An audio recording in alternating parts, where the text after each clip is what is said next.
ली 35 साल के एक कामयाब और समझदार मैनेजर हैं। अपने काम में वह बहुत तेज हैं, लेकिन उन्हें गुस्सा बहुत जल्दी आता है। अगर उन्हें लगता है कि कोई उन्हें बेवकूफ़ बना रहा है तो वह बहुत बुरी तरह लड़ पड़ते हैं। इसी वजह से उनके कई दुश्मन बन गए हैं। उन्हें लोग अक्सर परेशान करते हैं, चाहे वह सड़क पर हो या किसी पार्टी में। उनकी दोस्ती और प्यार में भी हमेशा झगड़े होते रहते हैं। दूसरी तरफ जूलियन बिल्कुल अलग हैं। वह अभी एक घूमने फिरने वाले लेखक हैं, लेकिन पहले वह म्यूजिशियन और बिजनेस के स्टूडेंट भी रह चुके हैं। जूलियन किसी भी नए काम को लेकर बहुत जल्दी जोश में आ जाते हैं। वह पूरी ताकत के साथ नया काम या नया रिश्ता शुरू करते हैं, लेकिन कुछ समय बाद वह उदास हो जाते हैं और उस काम या इंसान को छोड़ देते हैं। उनके घर में ऐसी कई अधूरी चीजें पड़ी हैं जो उन्होंने शुरुआत में बहुत जोश में आकर खरीदी थीं। ली और जूलियन दोनों की उम्र, लिंग और रहने का माहौल बिल्कुल एक जैसा है। फिर भी दोनों की जिंदगी इतनी अलग क्यों है? इसका सीधा सा जवाब है उनकी पर्सनैलिटी, उनका स्वभाव। इंसान का स्वभाव उनके अंदर की एक पक्की आदत होती है, एक स्टेबल ट्रेट। इसी से तय होता है कि वह अलग अलग सिचुएशंस में कैसा बिहेवियर करेगा, अलग अलग हालात में कैसा बर्ताव करेगा। हमारी जिंदगी में काम करने का एक ही तरीका बार बार दोहराया जाता है। जैसे ली को हर जगह लोगों से चिढ़ होती है और जूलियन हर चीज में पहले जोश और फिर निराशा दिखाता है। यह बिल्कुल मैथ्स के फ्रैक्टल डिजाइन जैसा है। फ्रैक्टल में आप किसी डिजाइन को कितना भी बड़ा या छोटा कर लें, उसका रूप हमेशा एक जैसा ही रहता है। इंसान का स्वभाव भी बिल्कुल ऐसा ही है। हम अपनी बड़ी जिंदगी, नौकरी, प्यार में जैसी गलतियां या काम करते हैं, वैसे ही छोटे कामों जैसे शॉपिंग, बात करने के तरीके में भी करते हैं। यह सब हमारे शरीर के नर्वस सिस्टम की बनावट पर टिका होता है।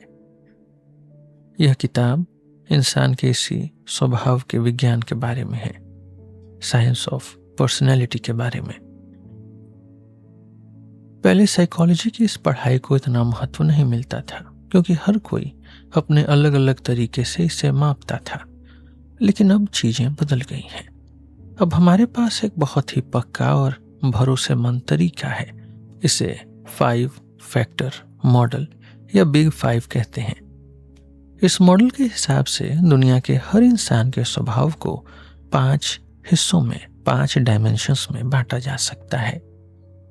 इससे किसी भी इंसान के बिहेवियर, उसके बर्ताव को समझना बहुत आसान हो गया है। इसके अलावा अब हमारे पास दिमाग की तस्वीरें लेने वाली नई टेक्नोलॉजी है, जैसे PET और fMRI स्कैन। इन मशीनों की मदद से हम जागते हुए इंसान के दिमाग को बाहर से ही देख सकते हैं।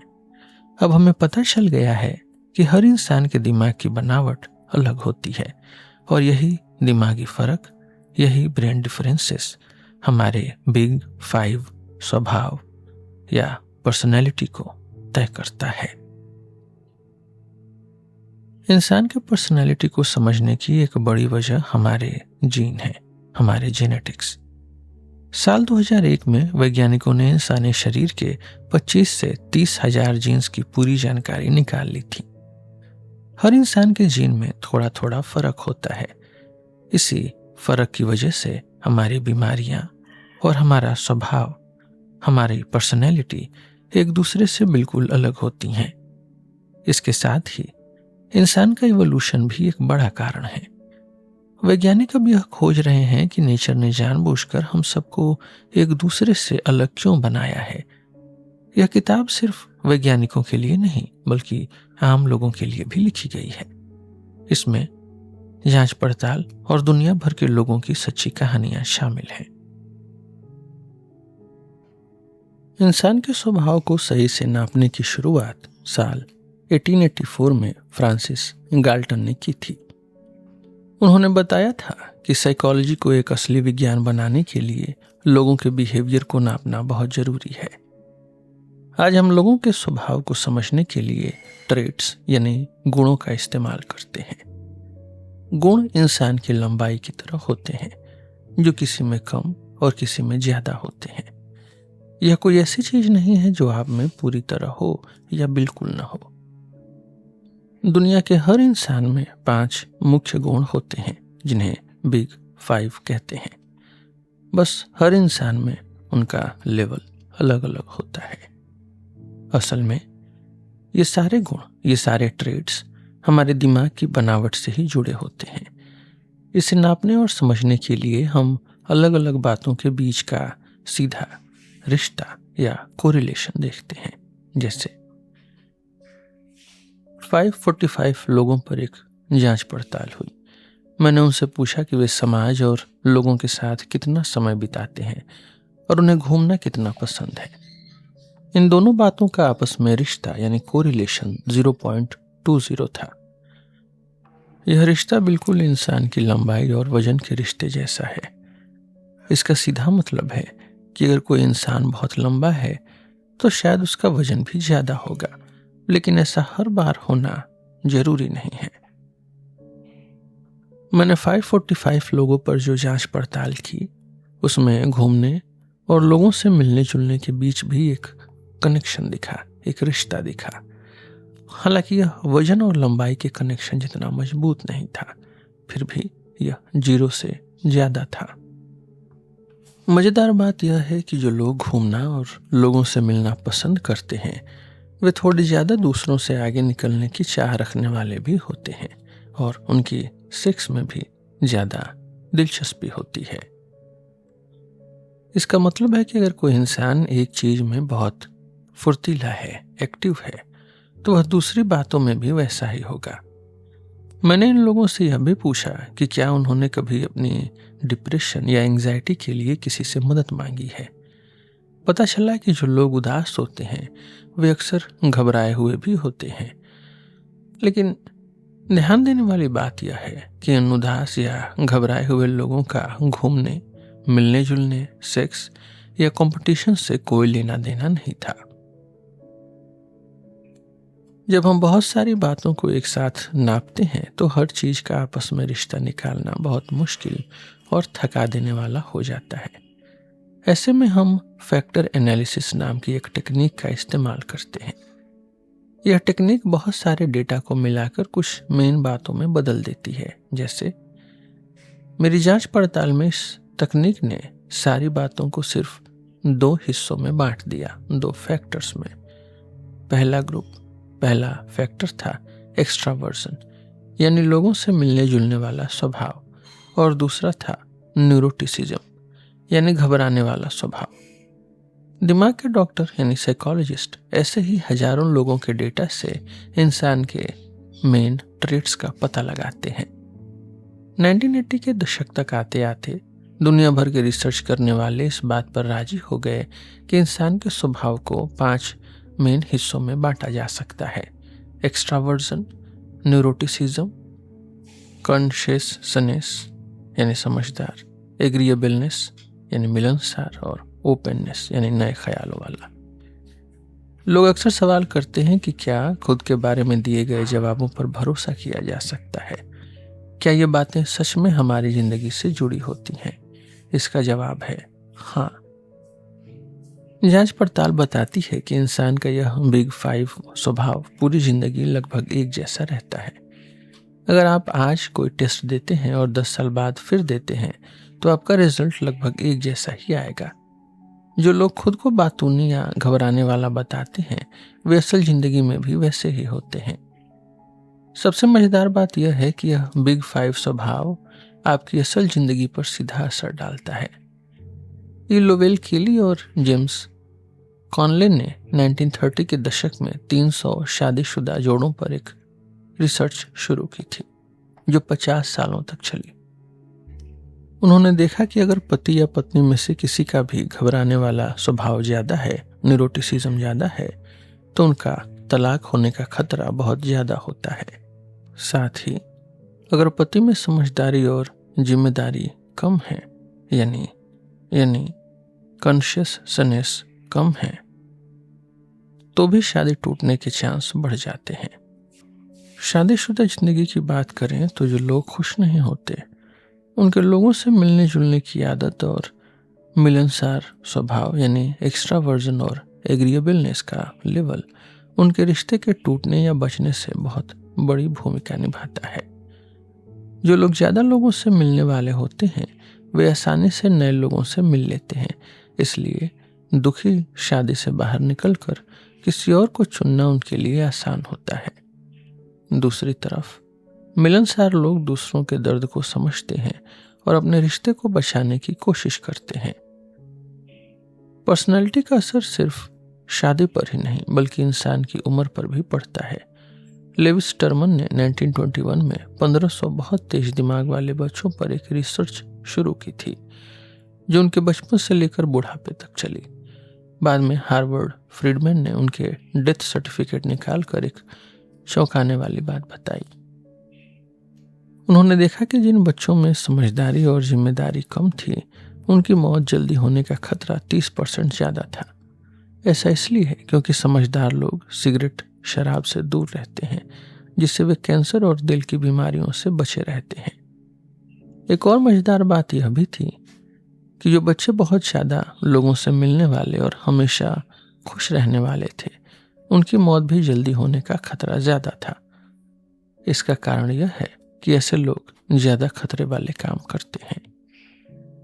ये सारी बातें सबूत हैं कि इंसान की पर्सनैलिटी उसकी ज़िंदगी पर बहुत गहरा असर डालती है। हालांकि पहले के समय 1970 और 80 के दशक में लोगों को इस बात पर शक था। उनका मानना था कि पर्सनैलिटी का टेस्ट सिर्फ लोगों के बिहेवियर का एक तरीका बताता है, लेकिन यह नहीं बताता कि इंसान ऐसा बर्ताव क्यों कर रहा है। इसे सर्कुलर लॉजिक कहते हैं। जैसे अगर कोई बहुत बोलता है तो हम कह देते हैं कि वह लोगों से घुलने मिलने वाला है, एक्स्ट्रावर्ट है, लेकिन वह ऐसा क्यों है इसका जवाब किसी के पास नहीं था। यह बिल्कुल ऐसा ही है जैसे कोई पूछे कि दवा से नींद क्यों आती है और हम कहें क्योंकि यह सोने वाली दवा है। लेकिन आज चीजें बदल गई हैं। अब वैज्ञानिक सिर्फ बर्ताव का तरीका, बर्ताव का पैटर्न नहीं खोज रहे हैं बल्कि उसके पीछे का साइंस भी समझ रहे हैं। आज पीईटी और एफएमआरआई स्कैन जैसी मॉडर्न मशीनों से हमें पता चला है कि बिग 5 स्वभाव वाले लोगों के दिमाग की बनावट और काम करने का तरीका भी अलग अलग होता है।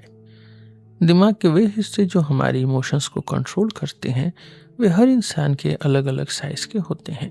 इसके अलावा वैज्ञानिकों ने जुड़वा बच्चों पर की गई रिसर्च से भी यही साबित कर दिखाया है कि हमारा आधा स्वभाव हमारे माता पिता से मिलने वाले जीन्स पर टिका होता है। अब एक और सवाल उठता है, क्या इंसान का बिहेवियर, उसका बर्ताव उसकी सिचुएशन पर टिका होता है या उसके पर्सनैलिटी पर? सच तो यह है कि यह दोनों पर टिका होता है। मान लीजिए कि आपके सामने अचानक एक शेर आ जाए, एक स्ट्रॉन्ग सिचुएशन, तो हर इंसान डरेगा ही। नेचर ने हमारे अंदर डर, गुस्सा या खुशी के लिए कुछ दिमागी बटन बनाए हैं, लेकिन मज़ेदार बात यह है कि हर इंसान का यह दिमागी बटन अलग अलग समय पर चालू होता है। जैसे रात के अंधेरे में एक अनजान गली से गुजरते हुए किसी इंसान को बहुत डर लगेगा और किसी को बिल्कुल नहीं। यही फर्क इंसान का पर्सनैलिटी है। आसान भाषा में कहें तो इंसान की पर्सनैलिटी, उसका स्वभाव यह तय करता है कि कोई खास स्थिति, कोई खास सिचुएशन उसके दिमागी बटन को कितनी जल्दी या कितनी तेजी से चालू करेगी। एक बड़ा सवाल यह है कि क्या हमारी पर्सनैलिटी सच में यह तय कर सकती है कि हम किसी खास सिचुएशन में कैसा बर्ताव करेंगे। असल में किसी एक घटना को देखकर यह बताना बहुत मुश्किल है कि इंसान कैसा बर्ताव करेगा। जैसे हो सकता है कि कोई इंसान स्वभाव से बहुत कम मिलनसार हो, लो एग्रीएबलनेस हो, लेकिन किसी दिन ऑफिस में वह किसी पर गुस्सा न करे। यहाँ स्वभाव का असर सिर्फ 10% हो सकता है, लेकिन अगर हम पूरे साल की बात करें तो यही इंसान हर हफ्ते कम से कम 5 बार और साल में 200 बार बिना बात के चिढ़ेगा या झगड़ेगा। इसलिए जब हम एक लंबे समय की बात करते हैं तब हमारी पर्सनैलिटी, हमारे बिहेवियर, हमारे बर्ताव की पक्की भविष्यवाणी कर सकता है। दूसरी बात यह है कि इंसान का स्वभाव ही अक्सर उसके लिए हालात यानी सिचुएशंस पैदा करता है। इसे दो तरह से समझ सकते हैं। पहला, हालात चुनना यानी सिचुएशन सिलेक्शन। जैसे जो लोग बहुत बातूनी और मिलनसार होते हैं, वे जानबूझकर ऐसी जगहों पर जाते हैं जहां उन्हें नए लोग मिले। दूसरी तरफ, हालात पैदा करने का मतलब है कि हमारा बर्ताव दूसरों को वैसा ही करने पर मजबूर करता है। अगर आप ऑफिस में हमेशा चिड़चिड़े रहेंगे तो दूसरे लोग भी आपसे बात करना बंद कर देंगे या आपसे झगड़ने के मौके ढूंढेंगे। शादी और तलाक के मामलों में भी यही होता है। आपके स्वभाव की वजह से ही या तो आपका साथी आपके साथ रहना चाहता है या फिर दूर जाना चाहता है। हमारी हर आदत या गुण किसी न किसी बड़े गुण यानी ब्रॉड ट्रेट का हिस्सा होते हैं। जैसे अगर कोई इंसान बीमारियों को लेकर बहुत डरता है तो बहुत मुमकिन है कि वह अपने रिश्तों या काम को लेकर भी डरता हो। ऐसा इसलिए होता है क्योंकि हमारे दिमाग के जो हिस्से हमें बीमारी से डराते हैं, वही हिस्से हमें बाकी चीजों से भी डराते हैं। यह बिल्कुल गाड़ी के ब्रेक की तरह है। गाड़ी में हाथ का ब्रेक और पैर का ब्रेक अलग अलग काम करते हैं, लेकिन दोनों का सिस्टम एक ही होता है। अगर सिस्टम में खराबी आएगी तो दोनों ब्रेक काम करना बंद कर देंगे। इसी तरह हमारे दिमाग में भी कई साझे सिस्टम्स होते हैं। यही कारण है कि हम इंसान के हजारों छोटे छोटे गुणों को सिर्फ बिग 5 में बांट सकते हैं। गैलापागोस आइलैंड्स की फिंच नाम की चिड़ियों ने ही चार्ल्स डार्विन को इवोल्यूशन का थियरी बनाने की प्रेरणा दी थी। डार्विन ने देखा कि अलग अलग आइलैंड्स पर रहने वाली फिंच चिड़ियों की चोंच का आकार अलग अलग था।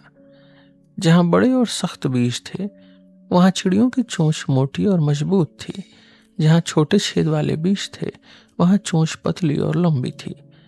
डार्विन ने बताया कि ये सभी चिड़ियां एक ही पूर्वज से आई हैं, लेकिन अपनी जगह के हिसाब से सबसे सही चोंच वाली चिड़िया ही जिंदा बच पाई और उसी ने आगे अपने जैसे बच्चे पैदा किए।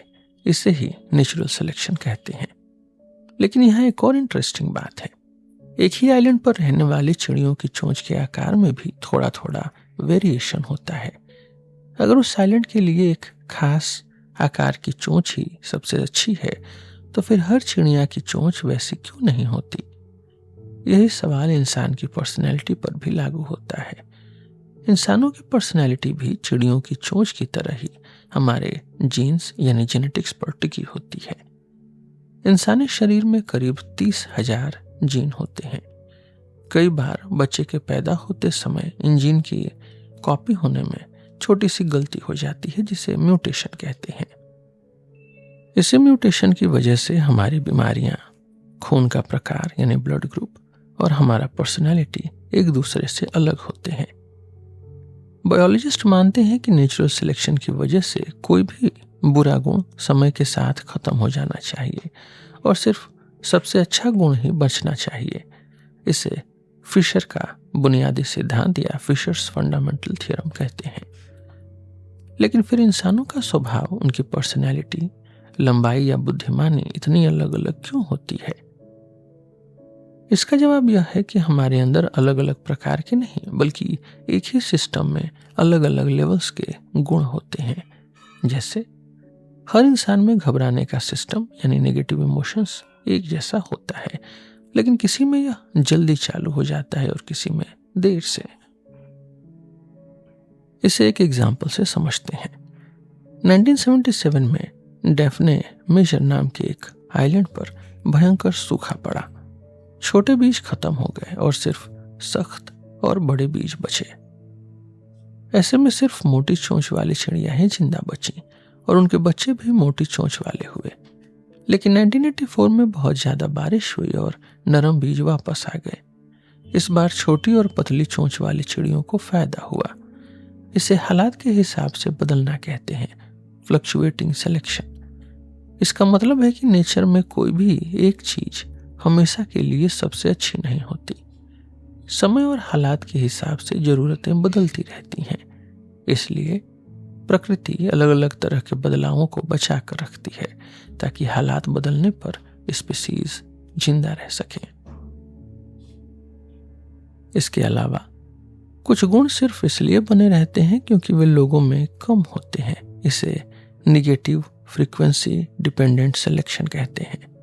जैसे अगर ज्यादातर चिड़ियों की चोंच मोटी है और वे बड़े बीज खा रही हैं, तो छोटी चोंच वाली चिड़िया छोटे बीज खाकर आराम से जिंदा रह सकती है क्योंकि उसका किसी से कोई मुकाबला नहीं है। सिर्फ हालात के हिसाब से बदलना ही वेरिएशंस को बचा कर नहीं रखता। इसका एक और कारण है जिसे मोर के एग्जाम्पल से समझ सकते हैं। मोर के पंख जितने सुंदर होते हैं, मोरनी उसकी तरफ उतनी ही ज्यादा खींची चली आती है। लेकिन एक सुंदर और बड़ा पंख बनाना बहुत मुश्किल है। इसके लिए मोर का पूरा शरीर, उसकी बीमारियों से लड़ने की ताकत और उसका दिमाग, सब कुछ एकदम सही तरीके से काम करना चाहिए। अगर मोर के शरीर या जीन में कोई भी कमी होगी तो उसका असर सीधे उसके पंखों की सुंदरता पर पड़ेगा। इसलिए बायोलॉजिस्ट ने इसे तंदुरुस्ती दिखाने वाला गुण या फिटनेस इंडिकेटर ट्रेट कहा है। यहाँ एक सवाल उठता है कि हमारे शरीर में जीन कैसे बदलते हैं। जब हम अपने माता पिता के जीन के साथ पैदा होते हैं तो हर पीढ़ी में जीन के अंदर कुछ नए बदलाव हो जाते हैं। आमतौर पर यह बदलाव हमारे शरीर के सिस्टम को थोड़ा कमजोर ही बनाते हैं, लेस एफिशिएंट ही बनाते हैं। इसे एक एग्जाम्पल से समझिए। मान लीजिए कि आपकी गाड़ी बिल्कुल सही चल रही है। अगर आप उसमें से स्पार्क प्लग या किसी और पुर्जे का शेप बिना सोचे समझे बदल दें तो ज्यादा चांस यही है कि गाड़ी खराब होगी, न कि बेहतर होगी। इसी तरह हमारे शरीर में भी ये नए बदलाव ज्यादातर नुकसान ही पहुंचाते हैं। कहा जाता है कि हम में से हर इंसान में एक या दो ऐसे नए बदलाव होते हैं जो हमारे माता पिता से आए हैं। इसके अलावा हमारी पिछली कई पीढ़ियों से भी करीब 500 से 2000 तक बदलाव हमारे शरीर में मौजूद होते हैं। जब कोई भी इंसान या जानवर अपना साथी चुनता है तो वह ऐसे साथी की तलाश करता है जिसमें इस तरह के खराब बदलाव सबसे कम हो ताकि उनके बच्चे तंदुरुस्त पैदा हों। मोर के बड़े और सुंदर पंख भी यही दिखाते हैं। जब मोरनी उन पंखों को देखती है तो उसे पता चलता है कि इस मोर के जेनेटिक्स में खराबी बहुत कम है। ऐसे मोर के बच्चे भी ज्यादा दिन तक जिंदा रहते हैं और स्वस्थ होते हैं। अब इंसान के स्वभाव यानी ह्यूमन पर्सनैलिटी पर वापस आते हैं। मैं मानता हूं कि इंसान का स्वभाव हालात के हिसाब से बदलने पर टिका होता है, न कि मोर के पंखों की तरह तंदुरुस्ती दिखाने पर। इसका मतलब है कि कोई भी एक स्वभाव, कोई भी एक पर्सनैलिटी हमेशा के लिए अच्छा या बुरा नहीं होता। अलग अलग स्थितियों में एक ही स्वभाव के फायदे भी हो सकते हैं और नुकसान भी। इसे जानवरों के दो बहुत अच्छे एग्जाम्पल से समझा जा सकता है। पहला एग्जाम्पल है गप्पी फिश। रिसर्चर्स ने देखा कि जब गप्पी फिश के टैंक में कोई शिकारी मछली छोड़ी गई तो जो गप्पी मछलियां ज्यादा डरी हुई और सतर्क थीं वे जिंदा बच गईं, जबकि जो कम डरी हुई थीं उन्हें शिकारी ने खा लिया। लेकिन अगर इन डरी हुई मछलियों को ऐसी जगह रखा जाए जहां कोई शिकारी नहीं होता तो इनका डरना इनके लिए नुकसानदेह साबित होता है, क्योंकि वे हमेशा डर कर छुपी रहती हैं और खाना पीना या बच्चे पैदा करना भूल जाती हैं। इसलिए डरपोक होना उस स्थिति में अच्छा है जहां शिकारी हो, लेकिन जहां शिकारी न हो वहां यह बुरा है। दूसरा एग्जाम्पल है ग्रेट टीट नाम की एक छोटी चिड़िया का। नीदरलैंड्स में वैज्ञानिकों ने देखा कि कुछ चिड़ियां बहुत जल्दी जल्दी नई चीजों को खोजती हैं, जबकि कुछ चिड़िया एक ही जगह बैठी रहती हैं। यह स्वभाव उनके बच्चों में भी जाता है। साल 2000 में जब खाने की कोई कमी नहीं थी तो बहुत सारी चिड़ियां जिंदा बच गईं। ऐसे में रहने की जगह के लिए बहुत कंपटीशन हो गया। उस समय तेज और गुस्सैल मेल चिड़ियों को फायदा हुआ क्योंकि उन्होंने लड़कर अपनी जगह बना ली। लेकिन 1999 और 2001 में जब खाने की कमी थी तो रहने की जगह के लिए कोई मुकाबला नहीं था। तब यही तेज स्वभाव वाली मेल चिड़ियों को नुकसान हुआ, क्योंकि वे फालतू में लड़ती रहीं और अपनी एनर्जी बर्बाद कर दी। इन दोनों एग्जाम्पल से साबित होता है कि कोई भी स्वभाव, कोई भी पर्सनैलिटी या आदत हमेशा के लिए सबसे अच्छी नहीं होती। यह पूरी तरह से इस बात पर टिका होता है कि आप किस स्थिति या सिचुएशन में पैदा हुए हैं और रह रहे हैं। ह्यूमन पर्सनैलिटी यानी इंसान के स्वभाव के साथ में बिल्कुल ऐसा ही है, जिसे हम आगे समझने की कोशिश करेंगे। एरिका 55 साल की एक औरत है। वह इंग्लैंड के एक छोटे और शांत से गांव में रहती है। वह रोज सुबह अपनी छोटी गाड़ी से ऑफिस जाती है, कुछ खबर लिखने वालों के साथ काम करती है और फिर वापस आकर खाना बनाकर जल्दी सो जाती है। वह कहती है कि उसकी जिंदगी में आगे बढ़ने की कोई बड़ी चाह नहीं है, न उसे अपनी नौकरी से ऊंचा प्रमोशन चाहिए और न ही वह प्यार की तलाश में है। उसकी जिंदगी बहुत शांत और अकेली लगती है। लेकिन जब एरिका ने लोगों से घुलने मिलने और जोश वाले स्वभाव का टेस्ट दिया तो उसके नंबर स्कोर बहुत ज्यादा थे। यह अजीब बात थी, क्योंकि इस तरह के लोगों यानी एक्स्ट्रावर्ट्स को तो हमेशा आगे बढ़ने की चाहत रखने वाला यानी एम्बिशियस और हमेशा कुछ नया करने वाला माना जाता है। जब मैंने उसकी जिंदगी को गहराई से देखा तो समझ आया कि उसकी सारी इच्छाएं जवानी में ही पूरी हो चुकी हैं। वह इटली में रही, उसने गाने गाए, वह बहुत घूमती थी और उसके कई प्रेमी भी रहे। यानी एरिका की जिंदगी शांत नहीं थी, बल्कि उसने अपने हर शौक को पूरा कर दिया। अब सवाल यह है कि घूमना, सेक्स, संगीत और इतने सारे शौक एक ही इंसान में क्यों होते हैं? इसका जवाब लोगों से घुलने मिलने वाला स्वभाव में छिपा है।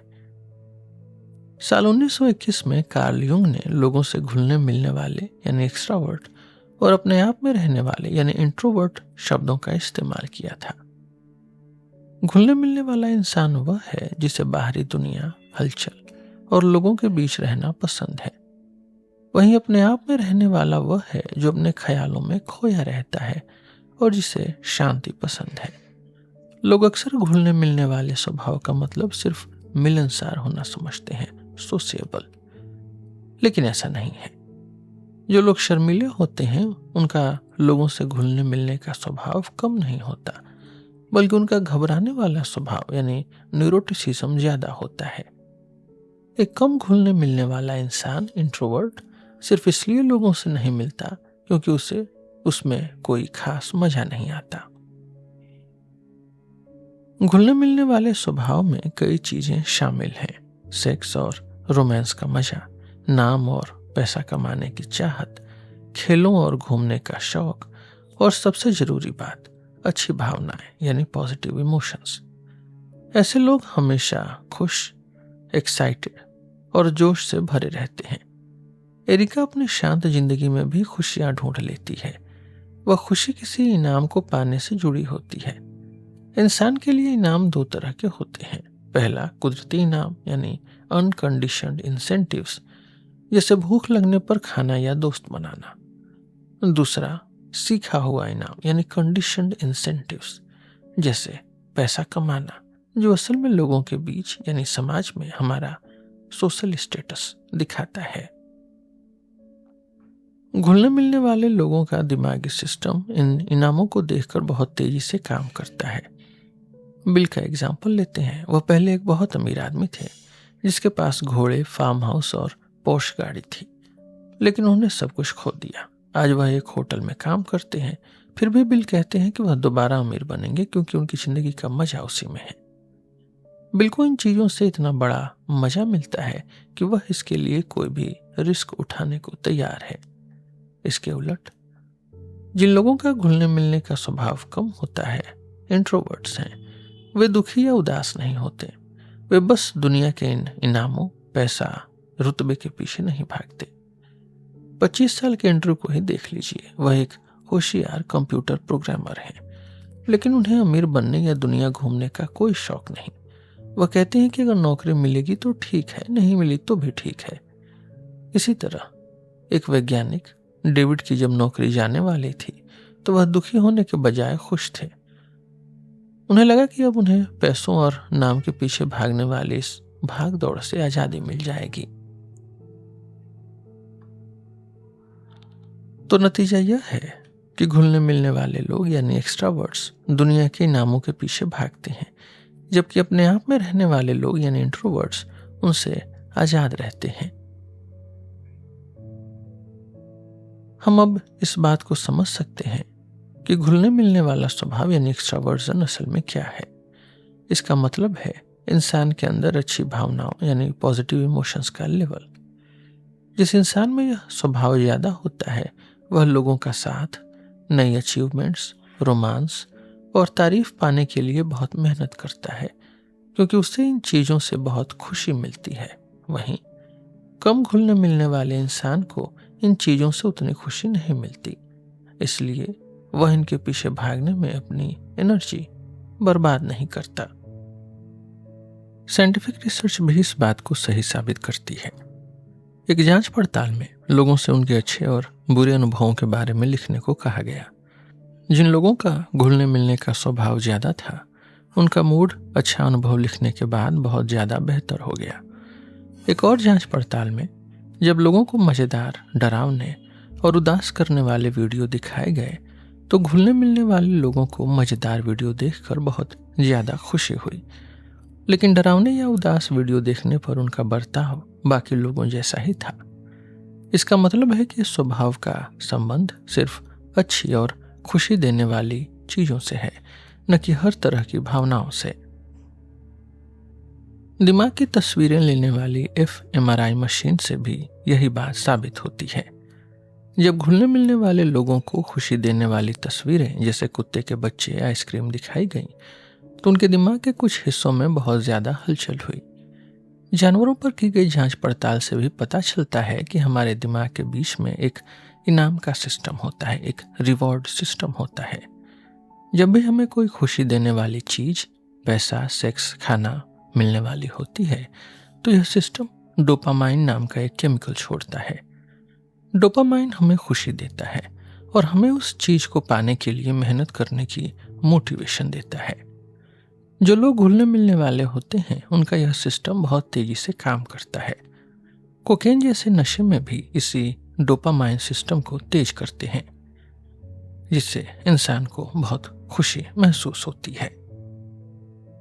सवाल यह है कि कुछ लोगों का डोपामाइन सिस्टम दूसरों से ज्यादा तेज क्यों काम करता है। इसका कारण हमारे जीन है। वैज्ञानिकों ने पाया कि D4DR नाम का एक जीन होता है जो डोपामाइन को कंट्रोल करता है।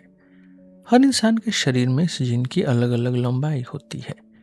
जिन लोगों में इस जीन का लंबा रूप होता है उनका घुलने मिलने वाला स्कोर ज्यादा होता है। लेकिन इंसान के इवोल्यूशन की प्रक्रिया ने इस स्वभाव को हर इंसान में एक जैसा क्यों नहीं रखा। इसके फायदे भी हैं और नुकसान भी। फायदे यह हैं कि घुलने मिलने वाला इंसान बड़े गोल्स हासिल कर सकता है, ज्यादा पैसे कमा सकता है और उसे रोमांस के भी ज्यादा मौके मिलते हैं। पुराने समय में ऐसे लोगों को समाज में ऊंचा स्टेटस मिलता था, लेकिन इसके नुकसान भी बहुत हैं। जो इंसान हमेशा नई चीजों के पीछे भागता रहता है वह अक्सर अपने पास मौजूद चीजों जैसे पैसा या परिवार को खो देता है। घुलने मिलने वाले लोगों में कई शादियां करने, अफेयर करने और परिवार टूटने का खतरा ज्यादा होता है। इसके अलावा ऐसे लोग जोखिम लेने वाले काम ज्यादा करते हैं, जिससे उनके चोटिल होने या जल्दी मरने का खतरा भी ज्यादा रहता है। इवोल्यूशन के नजरिए से देखें तो जब इंसानों को नई जगहों की तलाश थी और खाने पीने की कमी थी, तब घुलने मिलने वाले और जोखिम लेने वाले लोगों की बहुत जरूरत थी। लेकिन जब हालात सुधरे और सब कुछ शांत हो गया, तब समझदार और जोखिम न लेने वाले लोगों को फायदा हुआ।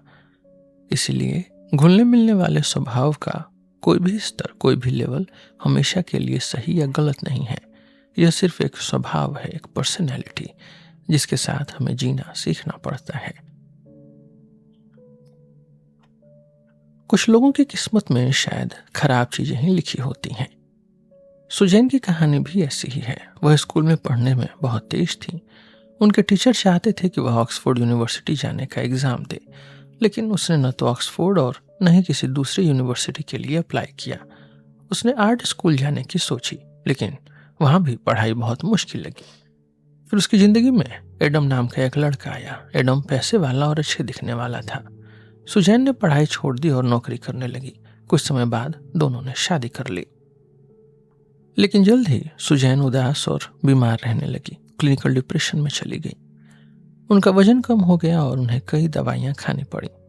उनकी शादी भी ठीक नहीं चल रही थी। एडम बहुत गुस्से वाला इंसान था। शादी से पहले भी उसने सुजैन को कई बार मारा था। शादी के बाद वह सुजैन के ही पैसों से अपने खर्चे निकालता और उसे मारता पीटता था। सुजैन की बीमारी बढ़ती गई और उसे अपनी नौकरी छोड़नी पड़ी। एडम को यह बात बिल्कुल पसंद नहीं आई, क्योंकि अब सुजैन के पैसे आने बंद हो गए थे। उसने सुजैन को बुरी तरह पीटना शुरू कर दिया। इस दौरान सुजैन का एक म्यूजिशियन के साथ अफेयर भी शुरू हो गया था, जिससे एडम का गुस्सा और भड़क गया। एडम ने उसे कई बार इतनी जोर से मारा कि उसकी नाक टूट गई और वह बेहोश हो गई। सुजैन ने हिम्मत जुटाई, एडम को छोड़ा और अपने माता पिता के घर वापस आ गई। उसे पता चला कि एडम का किसी और के साथ भी अफेयर चल रहा था। सुजैन ने कॉलेज में एडमिशन लिया और नर्सिंग की पढ़ाई शुरू की। अब उसकी जिंदगी में एक म्यूजिशियन आ चुका था, लेकिन वह आदमी पहले से शादीशुदा था और कई औरतों के साथ उसके संबंध थे। उसने सुजैन के साथ 5 साल गुजारे, लेकिन कभी उससे शादी नहीं की और हमेशा धोखा देता रहा। कई सालों बाद सुजैन ने उस म्यूजिशियन को भी छोड़ दिया और स्टीवन से मिली। स्टीवन हमेशा शराब के नशे में रहता था और उसके पास पैसे भी नहीं थे। सुजैन को उस पर तरस आ गया और उन्होंने शादी कर ली। कुछ समय बाद स्टीवन की नौकरी छूट गई। वह शराब पीकर सुजैन और अपनी बेटी को बुरी तरह मारने पीटने लगा। बात पुलिस तक पहुंच गई। इसी बीच सुजैन एक बड़ी कंपनी में काम कर रही थी, जहां का मैनेजर भी उसे बहुत परेशान करता था। इन सब परेशानियों की वजह से सुजैन कई बार डिप्रेशन का शिकार हुई और उसके मन में सुसाइड के ख्याल भी आने लगे। सुजैन की यह दर्द भरी कहानी मैंने घबराने वाले स्वभाव यानी न्यूरोटिसिज्म को समझाने के लिए चुनी है। सुजैन के टेस्ट में इस स्वभाव का स्कोर बहुत ज्यादा था। अब समझते हैं कि साइंस इसके बारे में क्या कहता है। जैसे घुलने मिलने वाला स्वभाव यानी एक्स्ट्रावर्जन अच्छी भावनाओं यानी पॉजिटिव इमोशंस का लेवल है, वैसे ही घबराने वाला स्वभाव यानी न्यूरोटिसिज्म खराब भावनाओं यानी नेगेटिव इमोशंस का लेवल है। एक्सपेरिमेंट्स में देखा गया है कि जब ज्यादा घबराने वाले लोगों को डरावनी या उदास करने वाली फिल्म दिखाई जाती है तो उनका मूड ज्यादा खराब हो जाता है। ऐसे लोगों पर रोज की परेशानियों का भी बहुत गहरा असर पड़ता है। नेगेटिव इमोशंस में डर, चिंता, शर्मिंदगी, गिल्ट, डिस्गस्ट यानी घिन और सैडनेस यानी उदासी शामिल है। ये सभी भावनाएं हमें बुरा महसूस कराती हैं, लेकिन इवोल्यूशन ने इन्हें हमारे फायदे के लिए ही बनाया है। डर हमें खतरे से बचाता है, चिंता हमें आने वाली परेशानियों के लिए तैयार करती है और उदासी हमें अपनी गलतियों से सीखने का मौका देती है। हमारी ये खराब इमोशंस घर में लगे धुआं पकड़ने वाली मशीन की तरह काम करती हैं। एक स्मोक डिटेक्टर यानी धुआं पकड़ने वाली मशीन इस तरह सेट होती है कि वह थोड़े से भी धुएं पर अलार्म बजा दे, ताकि कभी असली आग लगने पर वह चूके नहीं। इसी तरह हमारे पूर्वजों, हमारे एंसेस्टर्स के लिए जंगली जानवरों या लोगों से निकाले जाने का खतरा बहुत बड़ा था। इसलिए नेचर ने हमारी खराब इमोशंस को बहुत ज्यादा हाइपर सेंसिटिव बना दिया। भले ही 99 बार हमारी चिंता बेबुनियाद हो, लेकिन एक बार वह हमारी जान बचा सकती है। जिन लोगों का घबराने का स्कोर यानी न्यूरोटिसिज्म ज्यादा होता है, उनका स्मोक डिटेक्टर बहुत ज्यादा सेंसिटिव होता है। इसलिए वे हमेशा चिंता में रहते हैं और छोटी छोटी बातों का सबसे बुरा मतलब निकालते हैं। जैसे किसी काम के खराब होने पर वे सोचेंगे सब मेरी गलती है, कोई मुझे पसंद नहीं करता, मैं कभी सक्सेसफुल नहीं हो पाऊंगा। वैज्ञानिकों ने घबराने वाले स्वभाव का संबंध दिमाग के उस हिस्से से जोड़ा है जिसे अमिग्डाला कहते हैं। ज्यादा घबराने वाले लोगों का अमिग्डाला हमेशा ज्यादा काम करता रहता है और डरावनी चीजें देखने पर बहुत तेजी से काम करता है। इसके अलावा दिमाग में सेरोटोनिन नाम का एक केमिकल यानी न्यूरोट्रांसमीटर होता है, जो हमारी खराब इमोशंस को कंट्रोल करता है। प्रोजेक्ट जैसी डिप्रेशन दूर करने वाली दवाइयाँ इसी सेरोटोनिन पर काम करती हैं। रिसर्च बताती है कि जिन लोगों में सेरोटोनिन ट्रांसपोर्टर जीन का छोटा रूप होता है, शॉर्ट फॉर्म होता है, उनका घबराने वाला स्कोर ज्यादा होता है। सुजैन की कहानी से एक बात बिल्कुल साफ है कि घबराने वाला स्वभाव यानी न्यूरोटिसिज्म और डिप्रेशन आपस में बहुत गहरे जुड़े हैं।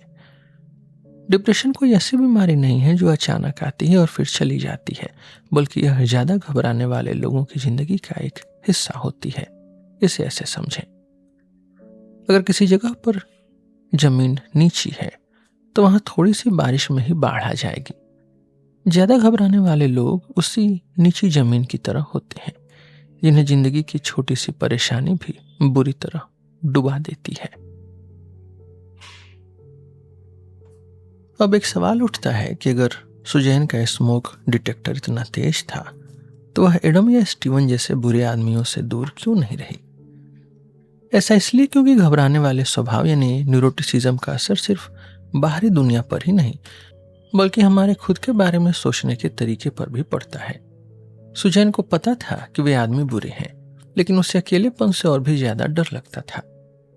उसमें खुद पर भरोसा नहीं था, इसलिए स्कूल में सबसे होशियार होने के बावजूद वह यूनिवर्सिटी नहीं गई। ज्यादा घबराने वाले लोग हमेशा अपने फैसलों पर शक करते हैं और अपनी पहचान या गोल्स बदलते रहते हैं। ज्यादा घबराने वाले लोगों में खुद पर शक और अपनी पहचान को लेकर उलझन इतनी ज्यादा हो सकती है कि यह एक बीमारी का रूप ले सकती है, बॉर्डरलाइन पर्सनैलिटी डिसऑर्डर का। ऐसे लोग हमेशा सोचते रहते हैं कि वे कौन हैं, क्या चाहते हैं और उन्हें किस चीज से खुशी मिलेगी। वे अक्सर बिना सिर पैर वाले यानी अनरियलिस्टिक लक्ष्य बनाते हैं और कम समय चलने वाली शादियां करते हैं। वे बिल्कुल उस इंसान की तरह होते हैं जिसे नींद नहीं आ रही हो और वह बिस्तर पर करवटें बदल रहा हो। ज्यादा घबराने वाले लोगों की सबसे बड़ी दुख की बात यह है कि वे सिर्फ निगेटिव बातों पर ज्यादा रिएक्ट ही नहीं करते, बल्कि उनकी जिंदगी में ऐसी बातें दूसरों से ज्यादा होती हैं। ऐसा इसलिए क्योंकि उनका घबराने वाला पर्सनैलिटी उनके जेनेटिक्स में होता है, उनके जीन में, जिससे उनके परिवार में भी डिप्रेशन और अपनी जान लेने के मामले ज्यादा देखने को मिलते हैं। इसके अलावा अपने कम भरोसे, अपने लो सेल्फ स्टीम की वजह से वे अक्सर गलत फैसले लेते हैं, जैसे सुजैन का स्टीवन से शादी करना। वे हमेशा दूसरों के छोड़ जाने के डर से अपने साथी को इतना परेशान कर देते हैं कि साथी सच में उन्हें छोड़ देता है।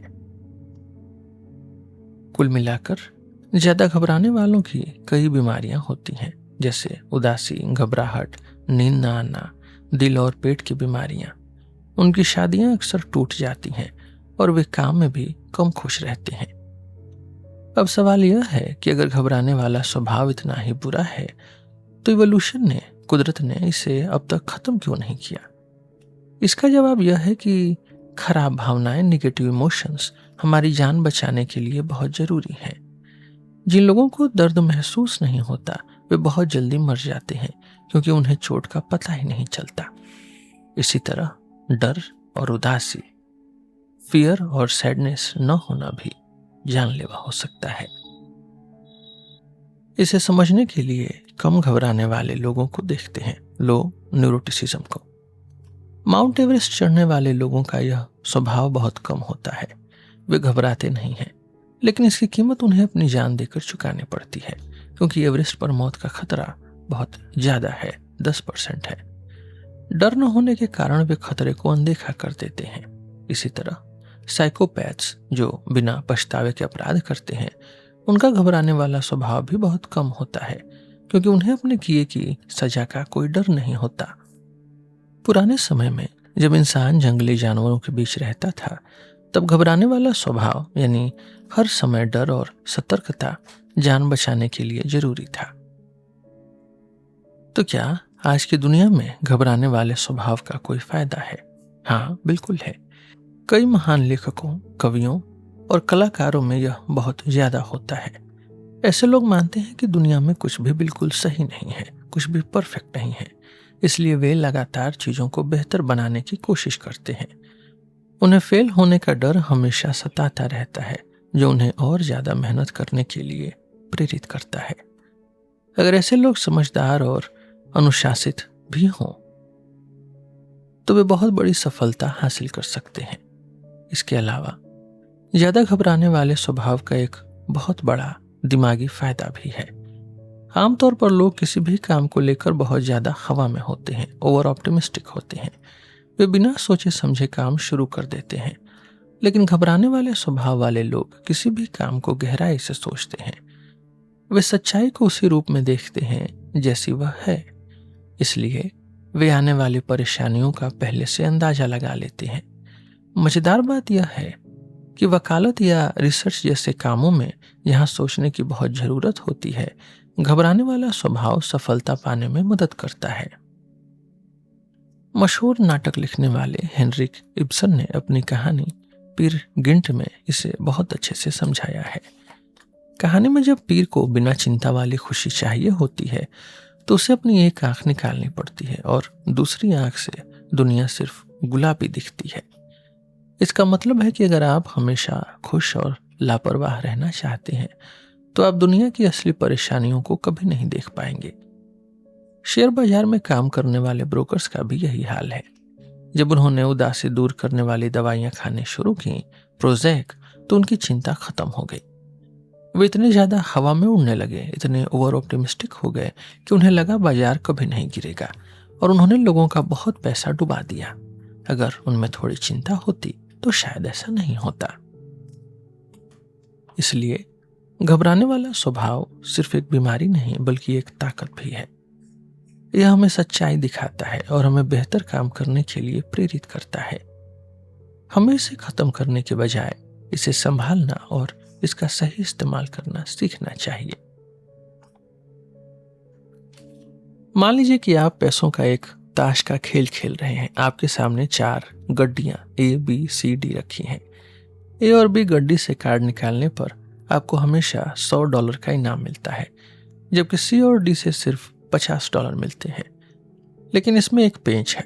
A और B गड्डी में बीच बीच में बड़े जुर्माने भी छिपे हैं, जैसे A में $1250 और B में $500। C और D में जुर्माने बहुत छोटे हैं, जैसे $250 और $100 हैं। अगर आप ध्यान से हिसाब लगाएं तो A और B गड्डी आपको नुकसान में डालेगी, जबकि C और D गड्डी से आप कुल मिलाकर फायदे में रहेंगे। इसे आयोवा गैम्बलिंग टास्क कहा जाता है। जब लोग इसे खेलते हैं तो शुरुआत में वे A और B की तरफ खींचे चले जाते हैं, क्योंकि वहां तुरंत $100 मिल रहे होते हैं। लेकिन कुछ जुर्माने सहने के बाद समझदार लोग तुरंत मिलने वाले इनाम का लालच छोड़कर C और D गड्डी को चुन लेते हैं, ताकि लंबे समय में उन्हें फायदा हो। हमारी जिंदगी भी बिल्कुल ऐसी ही है। हमारे आसपास हमेशा तुरंत मजा देने वाली चीजें जैसे खेलना, टीवी देखना होती हैं, लेकिन हमें इन्हें छोड़कर अपने लंबे समय के लक्ष्यों जैसे पढ़ाई या काम पर ध्यान देना पड़ता है। वैज्ञानिकों ने यह गेम उन मरीजों के लिए बनाया था जिनके दिमाग के फ्रंटल लोब में चोट लगी थी। ऐसे लोग जो पहले बहुत समझदार थे, चोट लगने के बाद बहुत लापरवाह और गैर जिम्मेदार हो जाते हैं। वे इस खेल में हमेशा A और B गड्डी ही चुनते हैं। उन्हें पता होता है कि वे नुकसान कर रहे हैं, लेकिन वे तुरंत मिलने वाले $100 के इनाम को रोक नहीं पाते। हैरानी की बात यह है कि सिर्फ दिमाग की चोट वाले लोग ही नहीं, बल्कि जुआ खेलने वाले, शराब और नशीली दवाओं की लत वाले लोग भी इस गेम में ऐसा ही बर्ताव करते हैं। जुए, शराब और कानून तोड़ने की लत अक्सर एक ही परिवार में देखी जाती है, जिसका मतलब है कि इसके पीछे उनके जीन्स का हाथ है। इन सभी लतों का असली कारण यह है कि ये लोग किसी इनाम या मजे को देखकर खुद को रोक नहीं पाते। इंसान की पर्सनालिटी के बिग 5 मॉडल में इस काबू करने की क्षमता को समझदारी और जिम्मेदारी कहते हैं। जिनका यह स्कोर ज्यादा होता है वे डिसिप्लिन्ड और समझदार होते हैं, वहीं जिनका स्कोर कम होता है वे कमजोर इच्छा शक्ति या वीक विल पावर वाले और लालची होते हैं, इम्पल्सिव होते हैं। कुछ लोग सोचेंगे कि शराब या नशीली दवाओं का मजा लेना तो घुलने मिलने और जोश वाले स्वभाव से जुड़ा होना चाहिए। हाँ, यह सच है कि घुलने मिलने वाले लोगों को नशे से ज्यादा खुशी मिलती है, लेकिन अगर उनकी समझदारी भी ज्यादा है तो वे तय कर सकते हैं कि उन्हें दोबारा नशा नहीं करना। लत यानी एडिक्शन का असली कारण ज्यादा मजा आना नहीं, बल्कि मजे को रोक पाने की कमजोरी है। दिमाग की तस्वीरें यानी fMRI लेने पर पता चला है कि समझदारी हमारे दिमाग के डॉर्सोलेटरल प्रीफ्रंटल कॉर्टेक्स नाम के हिस्से से जुड़ी है। जब भी हमें कोई लालच रोकना होता है तो यह हिस्सा तेजी से काम करता है। ज्यादातर कम समझदारी वाले लोग नशीली दवाओं या जुए के शिकार नहीं होते, लेकिन उनमें आलस और काम पर ध्यान न देने की कमी जरूर होती है।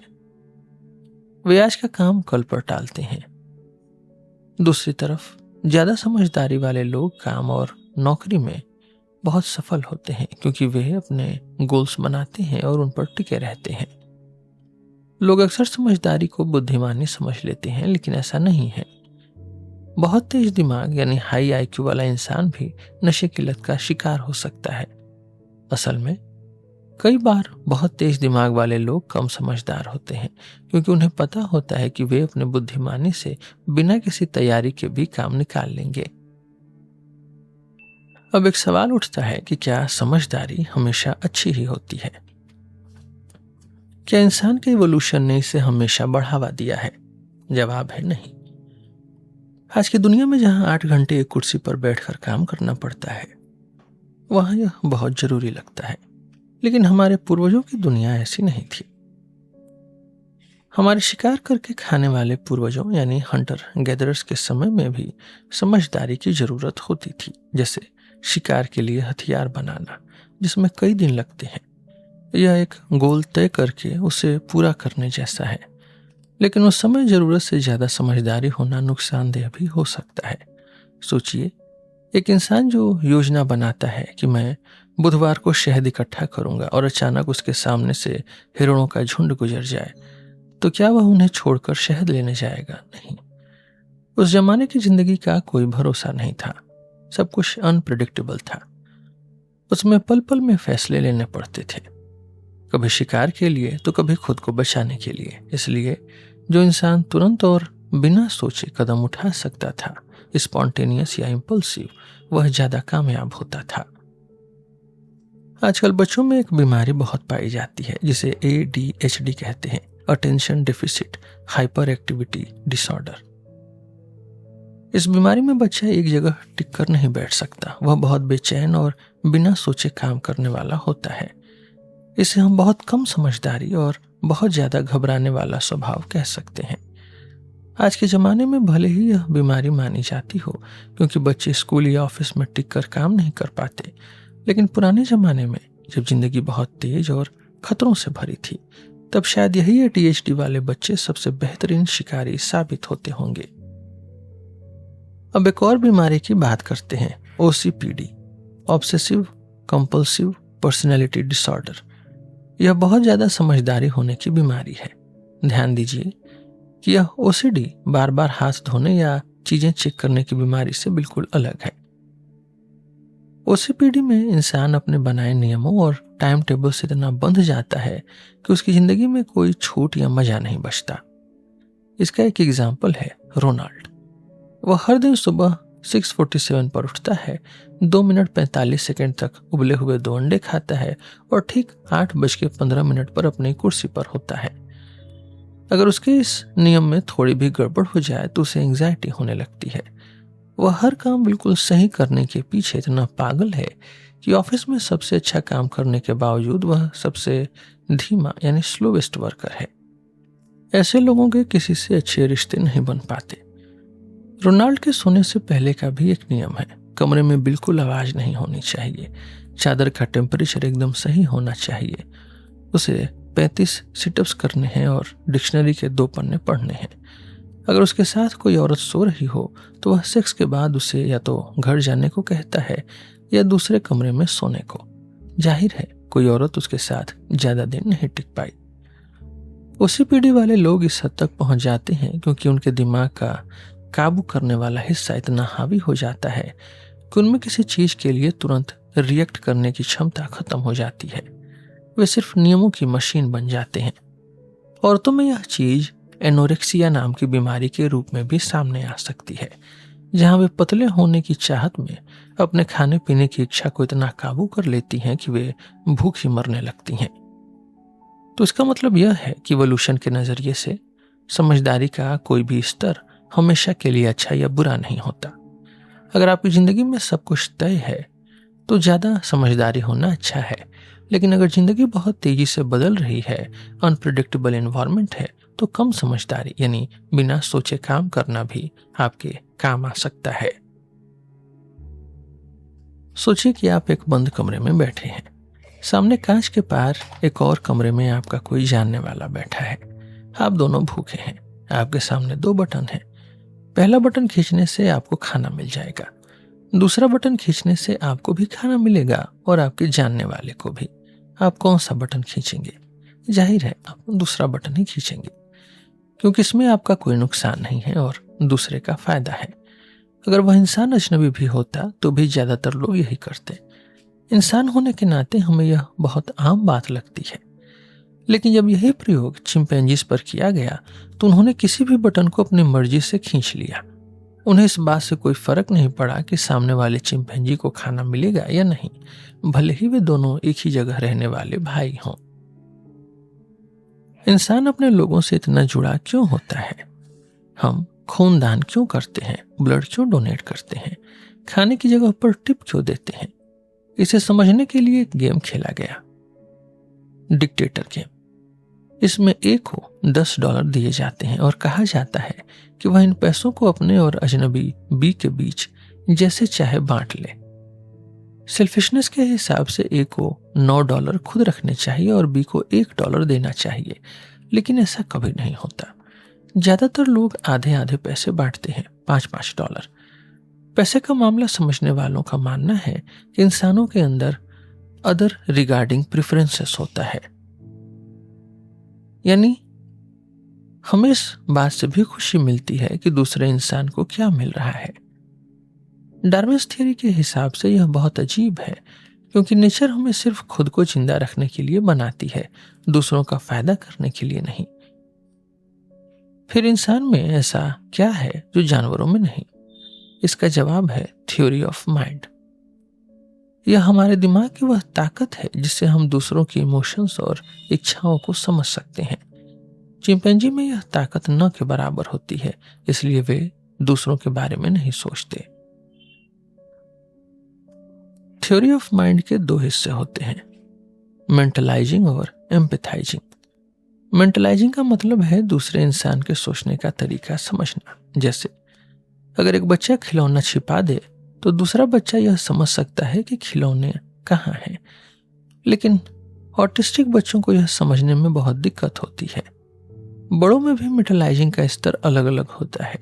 कुछ लोग बहुत आसानी से समझ लेते हैं कि टॉम को लगता है कि जिम समझता है कि सुजैन क्या चाहती है, यानी 4th लेवल नेस्टिंग, जबकि कुछ लोगों के लिए यह बहुत मुश्किल होता है। जिन लोगों की यह ताकत अच्छी होती है उनके दोस्त भी ज्यादा होते हैं। थ्योरी ऑफ माइंड का दूसरा हिस्सा एम्पैथाइजिंग है, जिसका मतलब है दूसरे इंसान की भावनाओं यानी इमोशंस या दर्द को महसूस करना। जैसे जब हम किसी को दुखी देखकर कहते हैं कि मैं समझ सकता हूं कि तुम्हें कैसा लग रहा होगा। जिन लोगों की यह ताकत अच्छी होती है वे दूसरों का बहुत ध्यान रखते हैं और दयालु होते हैं, प्रोसोशल होते हैं।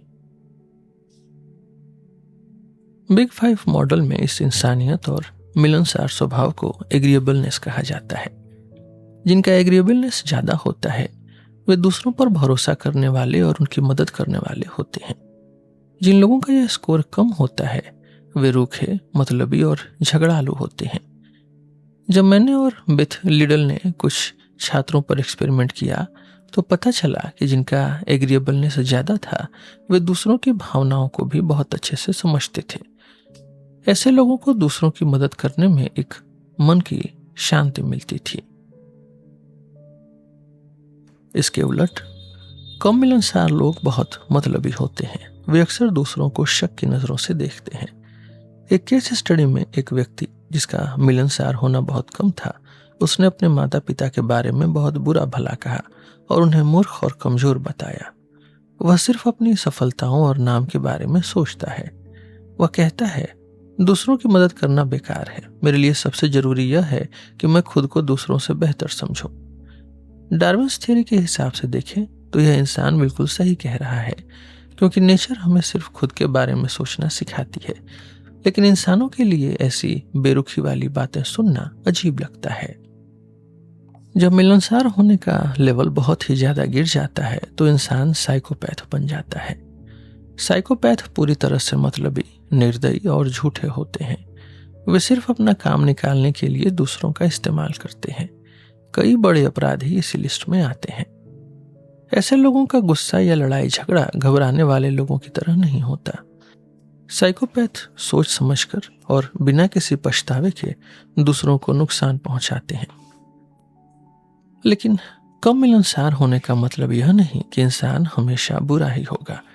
किसी भी इंसान को अपराध या बुरा काम करने से 3 चीजें रोकती हैं। पहला, एम्पैथी यानी दूसरों का दर्द समझना, जो ज्यादा मिलनसार होने से आता है, ज्यादा एग्रीएबलनेस से। दूसरा, डिलिबरेशन यानी सोच समझ, जो ज्यादा समझदारी से आता है। और तीसरा है डर यानी फियर, जो ज्यादा घबराहट यानी न्यूरोटिसिज्म से आता है।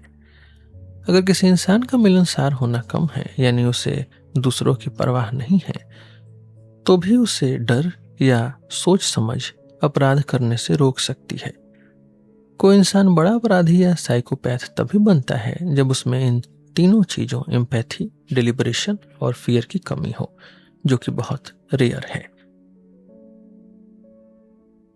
कम मिलनसार होने का एक अच्छा एग्जाम्पल डेविड है। वह एक वैज्ञानिक है और एक अच्छा पिता और पति भी। उन्हें नेचर और विज्ञान से प्यार है, लेकिन उन्हें लोगों में कोई इंटरेस्ट नहीं है। वह कहते हैं, मुझे लोगों के साथ ज्यादातर बोरिंग लगता है। उन्हें दूसरों की बातों के पीछे छिपे मतलब समझ नहीं आते, हिडन स्टेटस सिग्नल्स, इसलिए वह लोगों से दूर रहना ही पसंद करता है। यहाँ ऑटिज्म और साइकोपैथी के बीच का फर्क समझना भी जरूरी है। ऑटिस्टिक लोग दूसरों के सोचने के तरीके को नहीं समझ पाते, लेकिन अगर कोई उनके सामने दर्द में हो तो वे उसे महसूस कर सकते हैं। दूसरी तरफ साइकोपैथ दूसरों के सोचने के तरीकों को बहुत अच्छी तरह समझते हैं, तभी वे धोखा दे पाते हैं, लेकिन वे दूसरों के दर्द को महसूस नहीं कर सकते।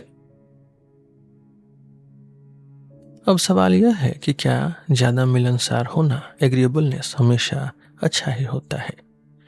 अगर हम अच्छाई बुराई की बात करें तो हाँ, यह बहुत अच्छा है, लेकिन डार्विन के इवोल्यूशन के हिसाब से अपने फायदों को छोड़कर दूसरों के लिए काम करना इंसानों के इवोल्यूशन के लिए एक बड़ी गलती है।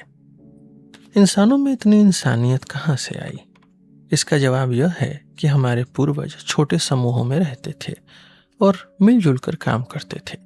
ऐसे में अगर कोई इंसान सिर्फ अपने बारे में सोचता या बुरा बर्ताव करता तो उसे समाज से बाहर निकाल दिया जाता था, और उस जमाने में समाज से बाहर होने का मतलब था सीधे मौत।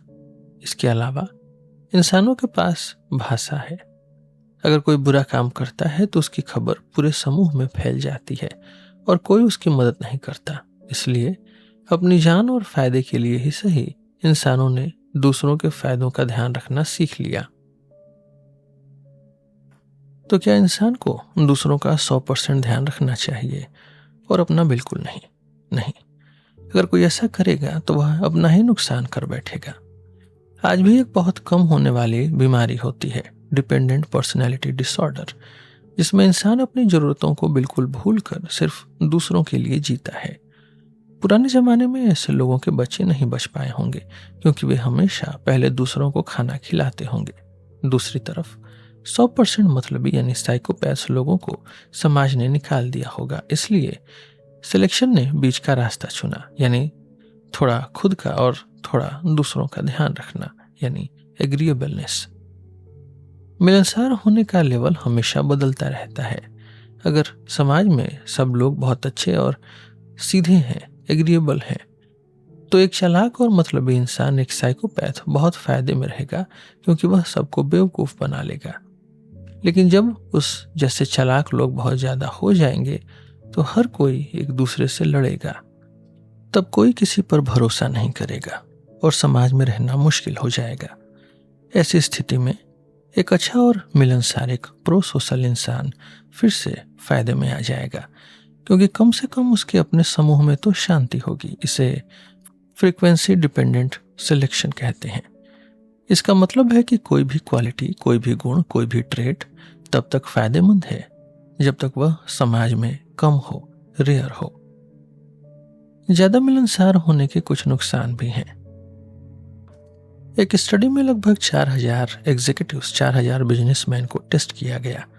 पता चला कि जिनका मिलनसार होना जितना कम था, यानी जो जितने रूखे और खुदगर्ज थे, उनकी आमदनी और कंपनी में पोजीशन उतनी ही ज्यादा थी। आसान भाषा में कहें तो सीधे लोग अक्सर पीछे रह जाते हैं। इसलिए आज के समय में ज्यादातर बड़ी कंपनियों या पॉलिटिक्स में जो लोग सबसे ऊपर बैठे हैं, उनमें कहीं न कहीं साइकोपैथ वाले गुण यानी रुथलेसनेस होती हैं। इस बात का एक और मजेदार पहलू है। जब महिलाओं से पूछा जाता है कि उन्हें कैसा पति चाहिए, तो वे सबसे पहले दयालु और समझदार इंसान चुनती हैं, लेकिन साथ ही वे यह भी चाहती हैं कि उसका समाज में रुतबा, सोशल स्टैंडिंग और पैसा भी हो। अब यहाँ एक दिक्कत है। दयालु इंसान ज्यादा मिलनसार होता है, लेकिन बहुत पैसा और रुतबा कमाने वाला इंसान अक्सर कम मिलनसार होता है। एक और बड़ी बात यह है कि मिलनसार होने में स्त्री और पुरुष के बीच बहुत बड़ा फर्क है। महिलाएं पुरुषों से बहुत ज्यादा मिलनसार यानी एग्रीएबल और दूसरों का दर्द समझने वाली होती हैं। ऐसा इसलिए क्योंकि पुराने जमाने में एक ताकतवर पुरुष कई महिलाओं के साथ बच्चे पैदा कर सकता था, इसलिए उसके लिए रुतबा और ताकत यानी स्टेटस ज्यादा जरूरी थी, भले ही उसके किसी से अच्छे रिश्ते न हो। लेकिन महिलाओं के बच्चे सीमित होते हैं और उन्हें पालने के लिए समाज और दूसरी महिलाओं की मदद की बहुत जरूरत होती है। इसलिए महिलाओं के लिए रिश्ते हमेशा से ताकत से ज्यादा जरूरी रहे हैं। आजकल अक्सर कहा जाता है कि बड़ी कंपनियों के बॉस यानी सीईओ की कुर्सी पर 50% महिलाएं क्यों नहीं हैं? क्या यह भेदभाव है, डिस्क्रिमिनेशन है? हो सकता है कि यह भेदभाव न हो, बल्कि इसलिए हो क्योंकि महिलाएं स्टेटस के लिए अपने रिश्ते और परिवार की बलि नहीं चढ़ाना चाहती, जो कि एक बॉस बनने के लिए अक्सर जरूरी होता है। हमें यह समझना होगा कि महिलाओं की जरूरी चीजें पुरुषों से अलग होती हैं और यह कोई कमजोरी नहीं बल्कि उनकी ताकत है। अब हम इंसान के स्वभाव के 5वें और आखिरी गुण की बात करेंगे, ओपननेस। ओपननेस टू एक्सपीरियंस, नए अनुभवों के लिए खुलापन। इसे समझना सबसे मुश्किल है। कुछ लोग इसे कल्चर या संस्कृति या इंटेलिजेंस यानी बुद्धिमानी भी कहते हैं। जिन लोगों का ओपननेस ज्यादा होता है वे हमेशा नई चीजें सीखना और करना चाहते हैं। उन्हें किताबें पढ़ना, कला, संगीत और थिएटर बहुत पसंद होता है। उन्हें सिर्फ टीवी सीरियल या रोमांटिक नॉवेल पढ़ना पसंद नहीं होता। ओपननेस का हमारी बुद्धिमानी यानी इंटेलिजेंस या आईक्यू से भी सीधा संबंध है। जिस इंसान का यह ज्यादा होगा उसका आईक्यू भी थोड़ा ज्यादा होगा। लेकिन यह सिर्फ बुद्धिमानी नहीं है।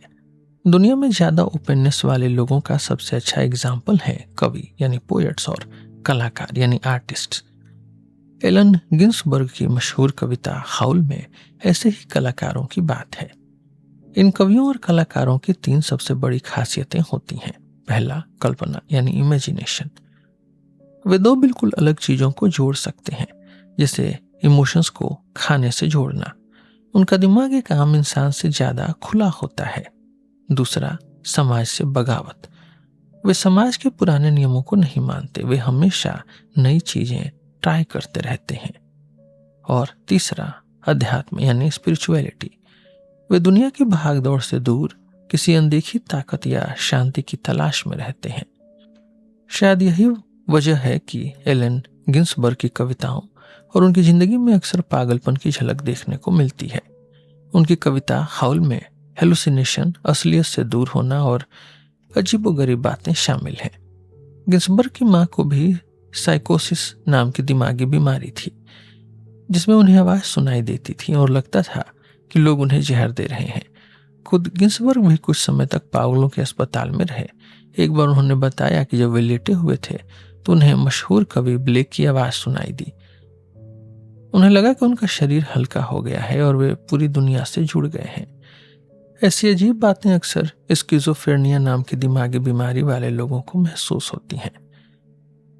कवियों में दिखने वाली ये 4 बातें: पहला, सोच की उड़ान यानी ब्रॉड एसोसिएशंस; दूसरा, समाज से अलग चलना; तीसरा, अजीब ताकतों में विश्वास; और चौथा, पागलपन जैसी बातें। ये सारी बातें सिर्फ कवियों में ही नहीं बल्कि ओपननेस वाले स्वभाव के हर इंसान में पाई जाती हैं। और सबसे बड़ी बात, इनका बुद्धिमानी से कोई लेना देना नहीं है। इसे गहराई से समझने के लिए पागलपन जैसी बातों को देखते हैं, साइकोसिस लाइक एक्सपीरियंसेस को। कलाकारों और कवियों में मानसिक बीमारियों का होने का खतरा बहुत ज्यादा होता है। ओपननेस को स्किज़ोटिपी से भी जोड़ा जा सकता है। स्किज़ोटिपी का मतलब यह है कि दुनिया सिर्फ पागलों और समझदारों में नहीं बटी है, यह एक पैमाना है। कुछ लोग बिल्कुल नॉर्मल होते हुए भी कभी कभी आवाजें सुनते हैं या अजीब ताकतों पर भरोसा करते हैं। इन्हें अजीब अनुभव या अनयूजुअल एक्सपीरियंसेस कहा जाता है। जब कवियों और कलाकारों का टेस्ट किया जाता है तो उनका अजीब अनुभव का स्कोर बिल्कुल स्किज़ोफ्रेनिया के मरीजों जितना होता है। जिन लोगों का ओपननेस ज्यादा होता है उनका भी अजीब अनुभव का स्कोर ज्यादा होता है। ओपननेस का जादू टोने और हिप्नोटिज्म पर विश्वास करने वालों से भी सीधा संबंध है। ऐसे लोग कभी किसी एक नौकरी या नियम से बंध कर नहीं रहते, वे हमेशा नई चीजें तलाशते रहते हैं। अब यहाँ एक बहुत बड़ी उलझन है। हमने देखा कि ओपननेस का थोड़ा बहुत संबंध इंटेलिजेंस से है, बुद्धिमानी से है, लेकिन साथ ही इसका संबंध अजीब अनुभवों यानी अनयूजुअल एक्सपीरियंसेस से भी है। और मजेदार बात यह है कि अजीब अनुभवों का बुद्धिमानी से कोई संबंध नहीं है, बल्कि कई बार तो यह कम बुद्धिमानी को दिखाता है। वैज्ञानिक अभी भी इस उलझन को सुलझा नहीं पाए हैं। मेरा मानना है कि ओपननेस और बुद्धिमानी बिल्कुल अलग अलग चीजें हैं। बुद्धिमानी यानी इंटेलिजेंस का मतलब है कि आपके दिमाग के सारे हिस्से कितनी तेजी से काम कर रहे हैं, लेकिन ओपननेस का मतलब है कि आपके दिमाग में ख्यालों की दुनिया यानी एसोसिएशंस कितनी बड़ी है। अक्सर कहा जाता है कि ओपननेस क्रिएटिविटी को जन्म देती है और इसका एग्जाम्पल हमेशा कलाकारों को माना जाता है। लेकिन साइंस, मैथ्स और इंजीनियरिंग में होने वाली नई खोजें भी तो क्रिएटिविटी ही हैं। आर्ट से जुड़े लोगों में मानसिक बीमारियां ज्यादा होती हैं, जबकि वैज्ञानिकों में ऐसा नहीं होता। इसलिए हम कह सकते हैं कि कविता या कला के लिए ओपननेस की ज्यादा जरूरत होती है और साइंस के लिए बुद्धिमानी की। अब वापस उसी सवाल पर आते हैं, ख्यालों की दुनिया यानी एसोसिएशंस का मतलब क्या है। जिन लोगों को ओपननेस ज्यादा होती है वे बिल्कुल अलग अलग चीजों के बीच भी संबंध ढूंढ लेते हैं। जैसे अगर किसी आम इंसान से कहा जाए कि ईंट का क्या इस्तेमाल हो सकता है तो वह कहेगा कि इससे घर बन सकता है, लेकिन ओपननेस वाला इंसान कहेगा कि हम इसका इस्तेमाल बार्बी डॉल के कॉफिन की तरह कर सकते हैं। हमारे दिमाग में हर शब्द, हर कॉन्सेप्ट का एक पूरा जाल होता है। जब हम शार्क शब्द पढ़ते हैं तो हमारे दिमाग में समुद्र और मछली जैसे शब्द भी चमक उठते हैं, लेकिन क्या शार्क शब्द से शेर, क्योंकि दोनों शिकारी हैं, या सूप शब्द भी दिमाग में आना चाहिए। एक आम इंसान का दिमाग इतने दूर तक नहीं सोचता, लेकिन जिन लोगों का ओपननेस ज्यादा होता है या जिन्हें अनयूजुअल एक्सपीरियंसेस होते हैं उनके दिमाग में ऐसे अजीब संबंध बहुत तेजी से बन जाते हैं। यह उनकी सबसे बड़ी खासियत है। ओपननेस की वजह से ही लोग अजीबोगरीब विश्वास जैसे जादू टोना या भूत प्रेत पाल लेते हैं। जब उनके दिमाग में अलग अलग चीजों के बीच संबंध बनते हैं तो वे आम बातों को भी किसी बड़ी या रहस्यमय चीज से जोड़ देते हैं। यही चीज उन्हें एक तरफ तो भ्रम और पागलपन की तरफ ढकेलती है, तो दूसरी तरफ इसी से वे बेहतरीन कविताएं और कला भी रचते हैं। कवियों और कलाकारों की तरह ही ओपननेस वाले लोग भी मुश्किल किताबें और फिल्में पसंद करते हैं, समाज के नियमों से अलग हटकर चलते हैं और अलग अलग काम ट्राई करते हैं। इसका मतलब है कि ऐसे लोगों का दिमाग ऐसे काम करता है जो आम इंसान का दिमाग यानी लो ओपननेस का दिमाग नहीं कर सकता। अब सवाल यह है कि दिमाग की यह खासियत अच्छी है या बुरी। इवोल्यूशन के नज़रिए से देखें तो नेचर ने हमारे दिमाग के अलग अलग हिस्से बनाए हैं जो अलग अलग काम करते हैं, जैसे खतरा भांपना, खाना पहचानना। आमतौर पर अगर ये सारे हिस्से आपस में बहुत ज़्यादा जुड़ जाएं तो इंसान कंफ्यूज हो जाएगा और गलतियां करेगा। इसलिए नेचर हमेशा यही चाहती है कि दिमाग के सभी हिस्से अलग अलग ही काम करें। लेकिन जब इंसानों ने बोलना सीखा तो चीजें बदल गईं। अब जो इंसान भाषा का इस्तेमाल करके अपनी बातों को बहुत दिलचस्प और अनोखे तरीके से कह सकता था, वह समाज में ज्यादा मशहूर होने लगा। जेफरी मिलर की किताब द मीटिंग माइंड के अनुसार जो इंसान बातचीत में जितना ज्यादा क्रिएटिव होता है, उसे जीवन साथी भी उतने ही आसानी से मिल जाते हैं। इस तरह के समाज और यौन साथी चुनने के तरीके, सोशल और सेक्सुअल सिलेक्शन ने इंसानों में समझदारी के साथ साथ नई चीजों को अपनाने की चाहत को भी बढ़ा दिया। हम आज भी कवियों, कलाकारों और लेखकों को बहुत इज्जत देते हैं, भले ही उनकी कला या हमारी रोज की जिंदगी में कोई खास काम न हो। फिर भी हम उनकी तरफ खींचे चले जाते हैं क्योंकि उन्होंने अपनी बातों से हमारा ध्यान खींचा है। छोटे और पिछड़े समाजों में भी जादू टोने या ओझा का बहुत चलन होता है और ऐसे लोग भी अक्सर नई चीजों को मानने में बहुत आगे होते हैं। जांच पड़ताल से भी यह साबित हुआ है कि कवियों और कलाकारों की जिंदगी में आम लोगों के मुकाबले ज्यादा सेक्सुअल पार्टनर्स, ज्यादा यौन साथी होते हैं। इससे पता चलता है कि समाज में कला, आर्ट्स और क्रिएटिविटी को बहुत ही अट्रैक्टिव माना जाता है। लेकिन नई चीजों की चाहत, ओपननेस बढ़ने से कुछ नुकसान भी हुए हैं। दिमाग के अलग अलग हिस्सों के ज्यादा जुड़ने से किसी एक काम को गहराई से करने की ताकत कम हो जाती है। इसलिए ज्यादा ओपननेस वाले लोग अक्सर काम की बातों और सच्ची बातों वाले सवालों का जवाब देने में कच्चे होते हैं। उनका ध्यान बहुत जल्दी भटक जाता है। इससे भी बड़ा नुकसान यह है कि उनका यह स्वभाव उन्हें अजीबोगरीब बातों और अंत में दिमागी बीमारी की तरफ ले जाता है। नेचुरल सिलेक्शन ने ओपननेस को पूरी तरह से हर इंसान में एक जैसा क्यों नहीं किया? इसका कारण यह है कि इसका फायदा एनवायरनमेंट पर टिका होता है। अगर जिंदगी बहुत मुश्किल है और जान बचाना जरूरी है तो लोगों को ऐसे साथी पसंद आते हैं जो काम की बातें समझें और मुश्किल समय में काम आए। ऐसे समय में ओपननेस की कोई कीमत नहीं होती। लेकिन जब जिंदगी आसान और सुरक्षित होती है तो लोग कला और सोच की उड़ान यानी इमेजिनेशन को ज्यादा इंपॉर्टेंस देते हैं और तब ओपननेस वालों की मांग बढ़ जाती है। ओपननेस का नतीजा भी हर इंसान के लिए अलग अलग हो सकता है। एक ही जैसा स्वभाव होने पर भी कोई एक महान कलाकार बन सकता है और कोई दिमागी रूप से बीमार। यह इस बात पर टिका होता है कि इंसान को लोगों का कितना साथ मिला और उसके हालात कैसे थे। इसलिए हम सब अलग अलग तरह से सोचते हैं। कुछ लोग कला और अजीबोगरीब चीजों को पसंद करते हैं तो कुछ लोग लो ओपननेस वाले इन सब बातों को बकवास और बिना काम की चीज मानते हैं। दोनों ही अपनी जगह सही हैं क्योंकि उनके स्वभाव अलग हैं। तो अगर एक बिग 5 का निचोड़ समझने की कोशिश करें तो घुलने मिलने वाला स्वभाव यानी एक्स्ट्रावर्जन, यानी इनाम मिलने पर खुशी जताना, फायदा है ज्यादा मंजिलें पाना, नुकसान है खतरे मोल लेना और परिवार का टूटना। न्यूरोटिसिज्म यानी घबराने वाला स्वभाव, इसमें खतरे के प्रति डर दिखाना। फायदा है होशियार रहना और मेहनत, और नुकसान है चिंता और उदासी, एंजाइटी और डिप्रेशन। फिर तीसरा है समझदारी और जिम्मेदारी, लालच को रोकना। फायदा है डिसिप्लिन और आगे की सोचना, नुकसान है जिद्दी होना और बिना सोचे काम करने की कमी। चौथा है मिलनसार स्वभाव यानी एग्रीबलनेस, दूसरों का दर्द समझना। फायदा है अच्छे रिश्ते और नुकसान है खुद को पीछे रखना, स्टेटस खोना। फिर पांचवा है ओपननेस, नई चीजें अपनाने का स्वभाव। ख्यालों की बड़ी दुनिया है ये। फायदा है कला और नया करने की सोच यानी क्रिएटिविटी, और नुकसान है अजीब विश्वास, स्ट्रेंज बिलीव्स और पागलपन।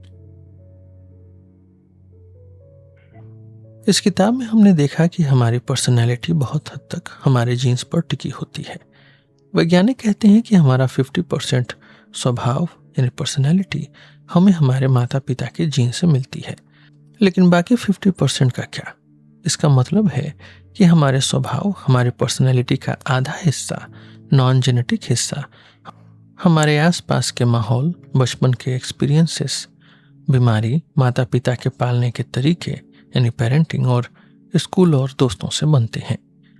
बड़े दुख की बात है कि दिमाग के जानकारों यानी साइकोलॉजिस्ट को इस बाहरी माहौल, इस इन्वायरमेंट के असर के बारे में बहुत कम जानकारी है।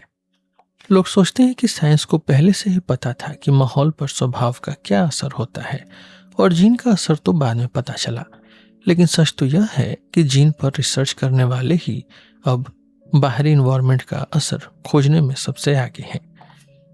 बाहरी माहौल यानी इन्वायरमेंट का असर कैसे काम करता है, इसे समझने के लिए हमें 3 बातों का ध्यान रखना होगा। पहला, यह जीन यानी जेनेटिक्स के सबूतों से मेल खाना चाहिए। दूसरा, यह साबित होना चाहिए कि माहौल की वजह से इंसान का स्वभाव बदला है, न कि इंसान के स्वभाव की वजह से माहौल बदला है। और तीसरा, इसे साइंस के विकास यानी इवोल्यूशनरी प्लॉजिबिलिटी के हिसाब से भी सही साबित होना चाहिए। वैज्ञानिक जुड़वा बच्चों पर जांच पड़ताल करते हैं। जो जुड़वा बच्चे बिल्कुल एक जैसे होते हैं, उनके जीन 100% तक एक होते हैं। जो जुड़वा बच्चे अलग दिखते हैं, नॉन आइडेंटिकल, उनके जीन 50% एक होते हैं। चूंकि दोनों तरह के जुड़वा बच्चे एक ही घर और एक ही माता पिता के साथ पले बढ़े होते हैं, इसलिए उनके पर्सनैलिटी में जो भी डिफरेंस या एक जैसी बात दिखती है, वह जीन की वजह से होती है। इसे साबित करने के लिए वैज्ञानिकों ने उन जुड़वा बच्चों पर भी जांच पड़ताल की जो बचपन में ही अलग अलग घरों में पले बढ़े। पता चला कि अलग अलग घरों में पलने के बाद भी एक जैसे जुड़वा बच्चों का स्वभाव एक दूसरे से बहुत मिलता जुलता था। वहीं अगर कोई बच्चा किसी दूसरे घर में गोद लिया जाता है तो उसका स्वभाव उस घर के बच्चों से बिल्कुल नहीं मिलता, बल्कि अपने सगे भाई बहनों जिनसे वह कभी नहीं मिला हो उनसे ज्यादा मिलता है। इस बात के पक्के सबूत हैं कि हमारा स्वभाव हमारे जीन पर टिका होता है, लेकिन अगर सिर्फ जीन ही सब कुछ होते तो एक जैसे जुड़वा बच्चों, आइडेंटिकल ट्विंस, जिनके जीन 100% एक होते हैं, उनका स्वभाव, उनकी पर्सनैलिटी बिल्कुल एक जैसा होना चाहिए था, लेकिन ऐसा नहीं होता। उनकी पर्सनैलिटी, उनका स्वभाव काफी हद तक मिलता है, लेकिन पूरी तरह नहीं। इसका मतलब है कि हमारे स्वभाव का आधा हिस्सा बाहरी माहौल से तय होता है। बाहरी माहौल को 2 हिस्सों में बांटा जा सकता है। पहला, एक जैसा माहौल, शेयर्ड इन्वायरमेंट, वो बातें जो घर के सभी बच्चों के लिए एक जैसी होती हैं, जैसे माता पिता के पालने का तरीका, उनका रहन सहन, परिवार कितना बड़ा है या माता पिता का अलग होना। और दूसरा, अलग माहौल यानी नॉन शेयर्ड इन्वायरमेंट, वो बातें जो सिर्फ किसी एक बच्चे के साथ होती हैं, जैसे किसी एक बच्चे का बीमार पड़ना या किसी एक बच्चे का किसी खास बात से गुजरना। जुड़वा बच्चों और गोद लिए गए बच्चों पर की गई जांच पड़ताल से एक बहुत ही हैरान करने वाली बात सामने आई। पता चला कि बड़े होने पर बच्चों के स्वभाव, एडल्ट पर्सनैलिटी पर एक जैसे माहौल का असर 0 होता है।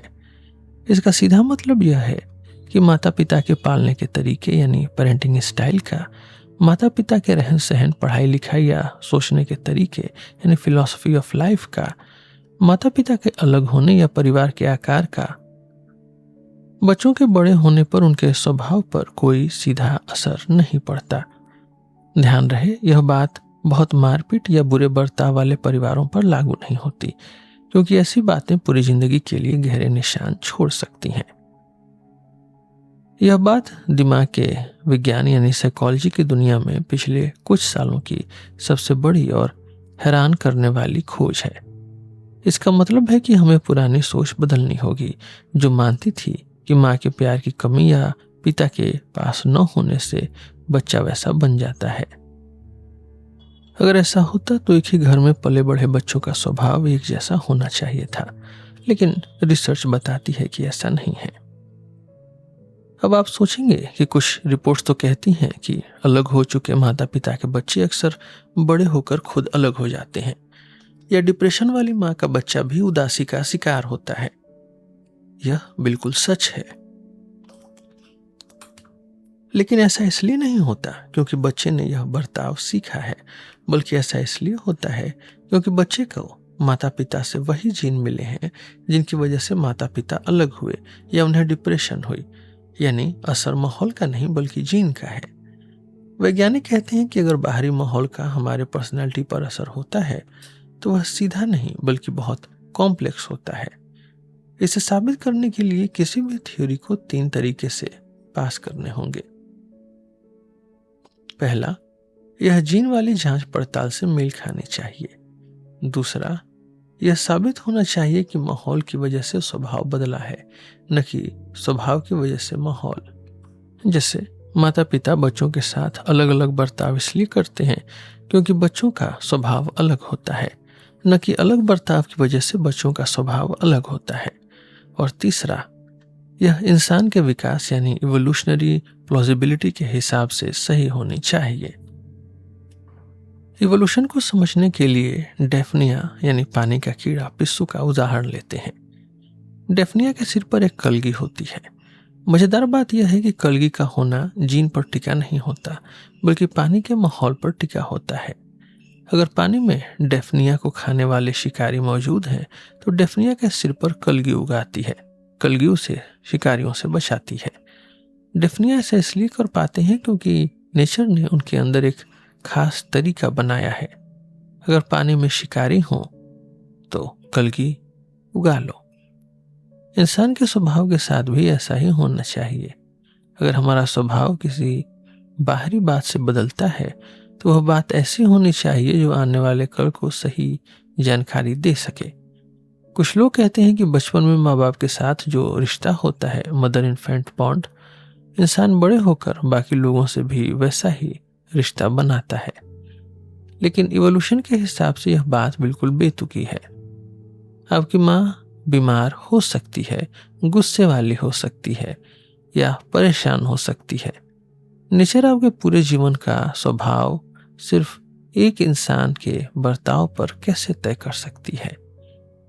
असल में जो बच्चे अपनी उदास माँ के साथ उदास रहते हैं वे स्कूल में अपनी टीचर के साथ बिल्कुल आम बच्चों की तरह खेलते कूदते हैं। बच्चे अपनी माँ से यह नहीं सीखते कि दुनिया कैसी है, वे सिर्फ यह सीखते हैं कि उनकी माँ कैसी है। एक और बात कही जाती है, पैदा होने का नंबर। कहा जाता है कि घर में सबसे बड़ा बच्चा जिम्मेदार होता है और सबसे छोटा बच्चा मजाकिया और बागी। लेकिन बहुत बड़ी जांच पड़ताल के बाद भी इसका कोई पक्का सबूत नहीं मिला। जब कोई अपने भाई बहनों का स्वभाव बताता है तो वह हमेशा अपने बड़े भाई को समझदार और छोटे भाई को बच्चा ही समझेगा क्योंकि उसने उन्हें वैसा ही देखा है। लेकिन जब घर के बाहर के लोग, इंडिपेंडेंट सोर्सेस, इनका स्वभाव बताते हैं तो ऐसा कोई फर्क नहीं दिखता। इवोल्यूशन के हिसाब से भी पैदा होने का नंबर कोई मायने नहीं रखता। घर में सबसे छोटा या कमजोर होना आपको परिवार में अपना बर्ताव तय करने में मदद कर सकता है, लेकिन आप इसके दम पर अपनी पूरी जिंदगी का स्वभाव कैसे तय कर सकते हैं? हो सकता है कि आप घर में सबसे छोटे और कमजोर हों, लेकिन बड़े होकर बाहरी दुनिया के 90% लोगों से ज्यादा ताकतवर हों। ऐसे में बचपन की कमजोरी के हिसाब से अपना स्वभाव तय करना बेवकूफ़ी होगी। पैदा होने का नंबर किसी इंसान की पर्सनैलिटी तय करने में बहुत ही कम असर डालता है। 1983 की एक बड़ी जांच पड़ताल में भी यही बात सामने आई थी, लेकिन लोग फिर भी इस बात को मानने के लिए तैयार क्यों नहीं है? इसका कारण यह है कि जब हम अपने भाई बहनों के स्वभाव के बारे में सोचते हैं तो हमें बचपन की बातें याद आती हैं। उस समय घर में माता पिता का प्यार पाने के लिए हम सब में एक तरह का कंपटीशन होता था। उस समय के हिसाब से हम सब एक दूसरे से बहुत अलग थे, लेकिन वो फर्क सिर्फ परिवार के माहौल तक ही था। आज जब हम सब बड़े हो गए हैं और बाहरी दुनिया का सामना कर रहे हैं तो बचपन का वह बर्ताव हमारे किसी काम नहीं आता। तो फिर बाहरी माहौल यानी इन्वायरमेंट का असर कैसे और कहाँ होता है? इसके लिए हमें साइकोलॉजिकल इन्वायरमेंट ड्यूरिंग जेस्टेशन यानी गर्भ का माहौल समझना होगा। हाल ही में यह बात सामने आई है कि गर्भ के दिनों में यानी प्रेगनेंसी में माँ के शरीर के हालात का बच्चे के विकास और बिहेवियर पर गहरा असर पड़ता है। जैसे जिन चूहियों को गर्भावस्था के दौरान बहुत डराया या परेशान किया गया, उनके बच्चे आम चूहों के मुकाबले ज्यादा डरे हुए और कम मिलनसार थे। चूहों के बच्चे बिल्कुल इंसानों के न्यूरोटिसिज्म यानी घबराने वाले स्वभाव की तरह बर्ताव कर रहे थे। ऐसा क्यों होता है? असल में माँ की टेंशन यानी स्ट्रेस हार्मोन्स बच्चे के लिए एक तरह से मौसम की जानकारी यानी वेदर फोरकास्ट का काम करती है। बच्चे को लगता है कि जिस दुनिया में मैं जाने वाला हूं वहां बहुत खतरे हैं, इसलिए मुझे होशियार रहना चाहिए। चूहों के लिए यह सिस्टम बहुत अच्छा है क्योंकि उनकी उम्र सिर्फ 1 या 2 साल होती है।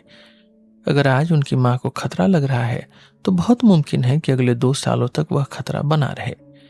लेकिन क्या इंसानों में भी ऐसा होता है? यह सच है कि जंग या भूखमरी के समय जिन माँओं को बहुत ज्यादा टेंशन होती है उनके बच्चों में दिमागी बीमारियां ज्यादा देखी गई हैं। लेकिन क्या यह सच में उनका स्वभाव, उनकी पर्सनैलिटी बदल देता है या सिर्फ उनका शरीर कमजोर कर देता है? हम अभी पक्के तौर पर नहीं कह सकते क्योंकि इंसान चूहों से बहुत अलग है। हमारी उम्र बहुत लंबी होती है, इसलिए गर्भ यानी प्रेगनेंसी के कुछ महीनों की जानकारी, वेदर फोरकास्ट, हमारी पूरी जिंदगी के लिए सही नहीं हो सकती। अगर टेंशन नहीं तो क्या माँ का खान पान बच्चे का स्वभाव तय कर सकता है?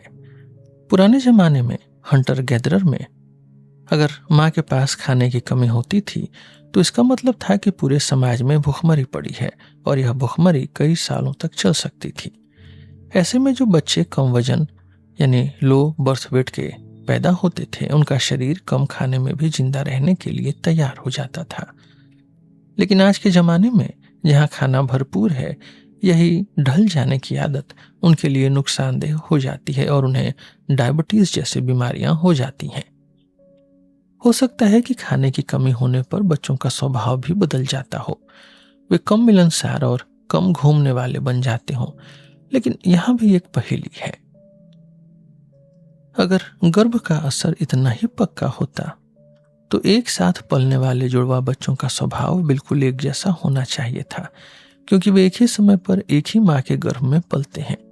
लेकिन जांच पड़ताल में ऐसा कोई सबूत नहीं दिखा। हालांकि जुड़वा बच्चों का जन्म के समय वजन अक्सर अलग अलग होता है, जिससे पता चलता है कि गर्भ के अंदर भी उन्हें मिलने वाले खान पान और माहौल में थोड़ा बहुत फर्क होता है। हाल ही में हुई जांच पड़ताल से एक दिलचस्प बात यह पता चली है कि जो बच्चे ऑटम या पतझड़ या सर्दियों में पैदा होते हैं उनमें नई चीजें खोजने की चाहत वसंत या गर्मियों में पैदा होने वाले बच्चों से ज्यादा होती है। ऐसा क्यों है, यह अभी तक कोई पक्के तौर पर नहीं कह सकता। एक वजह यह हो सकती है कि पुराने समय में गर्मियों के बाद पैदा होने वाले बच्चे फसल काटने की वजह से यानी अच्छा खाना मिलने से ज्यादा सेहतमंद होते थे, और जो बच्चे ज्यादा तंदुरुस्त होते हैं उनके लिए एक्स्ट्रावर्ट या जोशीला और बाहर घूमने वाला होना एक अच्छा तरीका है। इससे एक बहुत जरूरी बात समझ आती है, हमें अपने बाहरी माहौल के हिसाब से कैसा बर्ताव करना चाहिए यह इस बात पर टिका होता है कि हमारे खुद के अंदर कैसी खूबियां हैं। अगर आप तेज दौड़ सकते हैं और आपकी बीमारियों से लड़ने की ताकत अच्छी है तो आप कम चिंता कर सकते हैं, लो न्यूरोटिसिज्म। अगर आप सुंदर यानी अट्रैक्टिव और ताकतवर हैं तो आप रिस्क ले सकते हैं। अगर आप बहुत होशियार हैं तो आपको बहुत ज्यादा आगे की सोचने की जरूरत नहीं है। इवोल्यूशन ने हमें ऐसी ताकत दी है कि हम अपने शरीर की ताकत, सेहत और रूप रंग के हिसाब से अपनी पर्सनैलिटी तय कर सकें। जांच पड़ताल भी यही बताती है, जो आदमी शरीर से ज्यादा सुडौल यानी फिजिकली सिमेट्रिकल और लंबे होते हैं वे ज्यादा घुलने मिलने वाले और थोड़े कम सीधे होते हैं। ऐसा इसलिए क्योंकि उनकी लंबाई और ताकत उन्हें लोगों पर हावी होने और अपनी बात मनवाने में मदद करती है। एक स्टडी में यह भी पता चला कि जो लड़के 16 साल की उम्र में अपनी लंबाई तेजी से बढ़ाते हैं वे बड़े होकर ज्यादा आगे बढ़ने की चाहत रखने वाले और ज्यादा पैसे कमाने वाले बनते हैं। आप सोच सकते हैं कि लंबाई और रंग रूप यानी अट्रैक्टिवनेस तो जीन पर टिके होते हैं, तो फिर यह माहौल का असर कैसे हुआ? यह सच है, लेकिन लंबाई और रंग रूप पूरी तरह से सिर्फ जीन पर नहीं टिके होते। बचपन में होने वाली कोई बीमारी या चोट भी हमारे रूप रंग को बदल सकती है और इसी बदले हुए रूप रंग के हिसाब से हमारा स्वभाव यानी पर्सनैलिटी तय हो जाती है। इसका मतलब है कि बचपन की कुछ ऐसी बातें जिन पर हमारा कोई जोर नहीं होता, वे भी पूरी जिंदगी के लिए हमारे स्वभाव को बदल सकती हैं।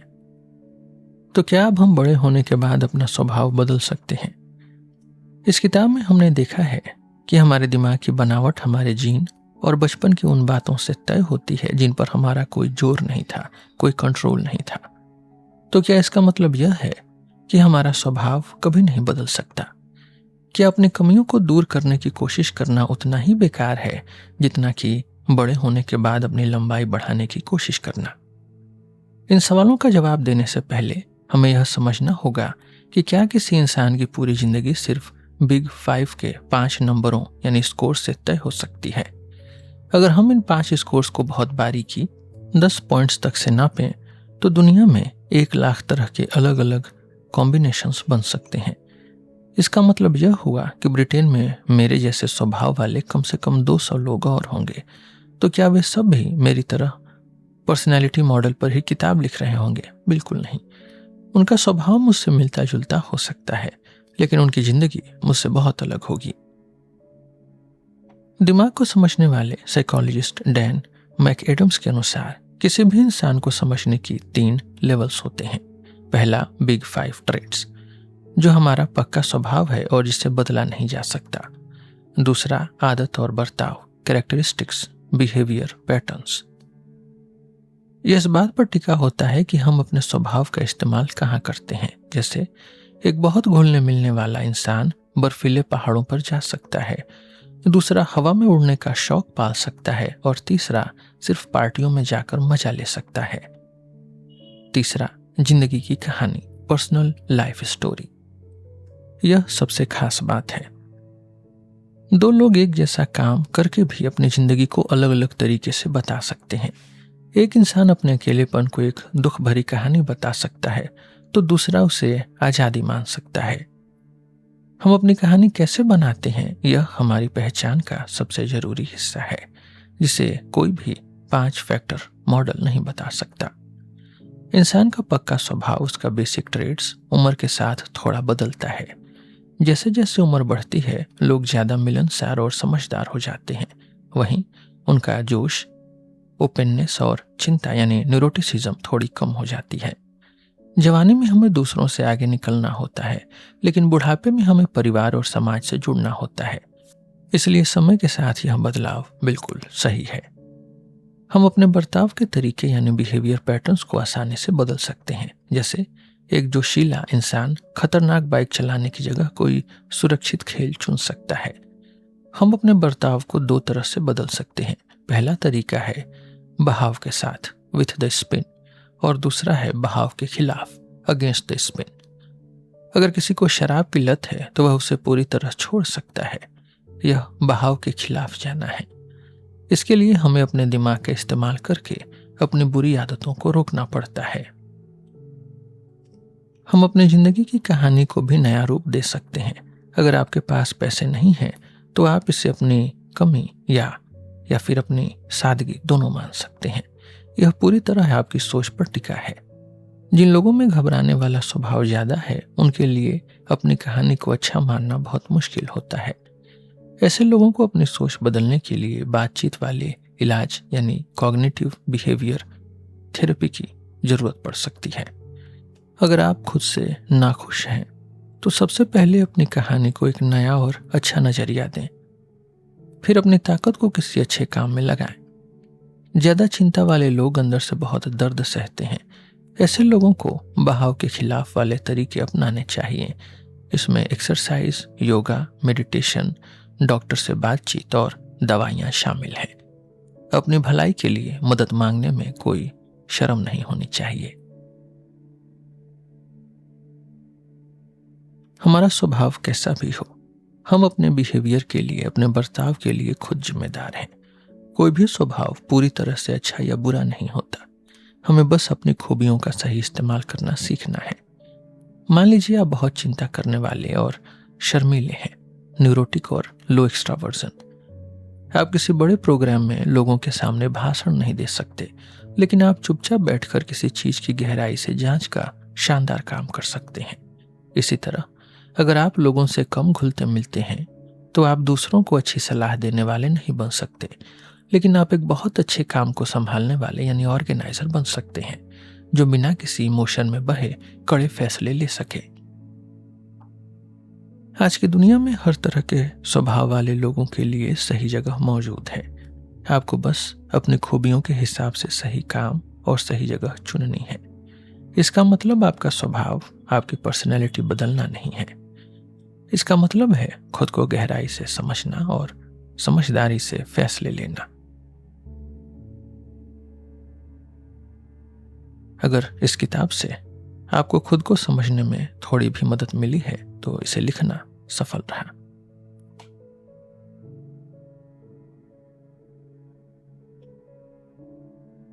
इस एपिसोड में बस इतना ही। हम फिर मिलेंगे आपसे एक नए एपिसोड में एक नई किताब के साथ। मेरा नाम है रोहित और आप सुन रहे थे सिलेबस विद रोहित। धन्यवाद।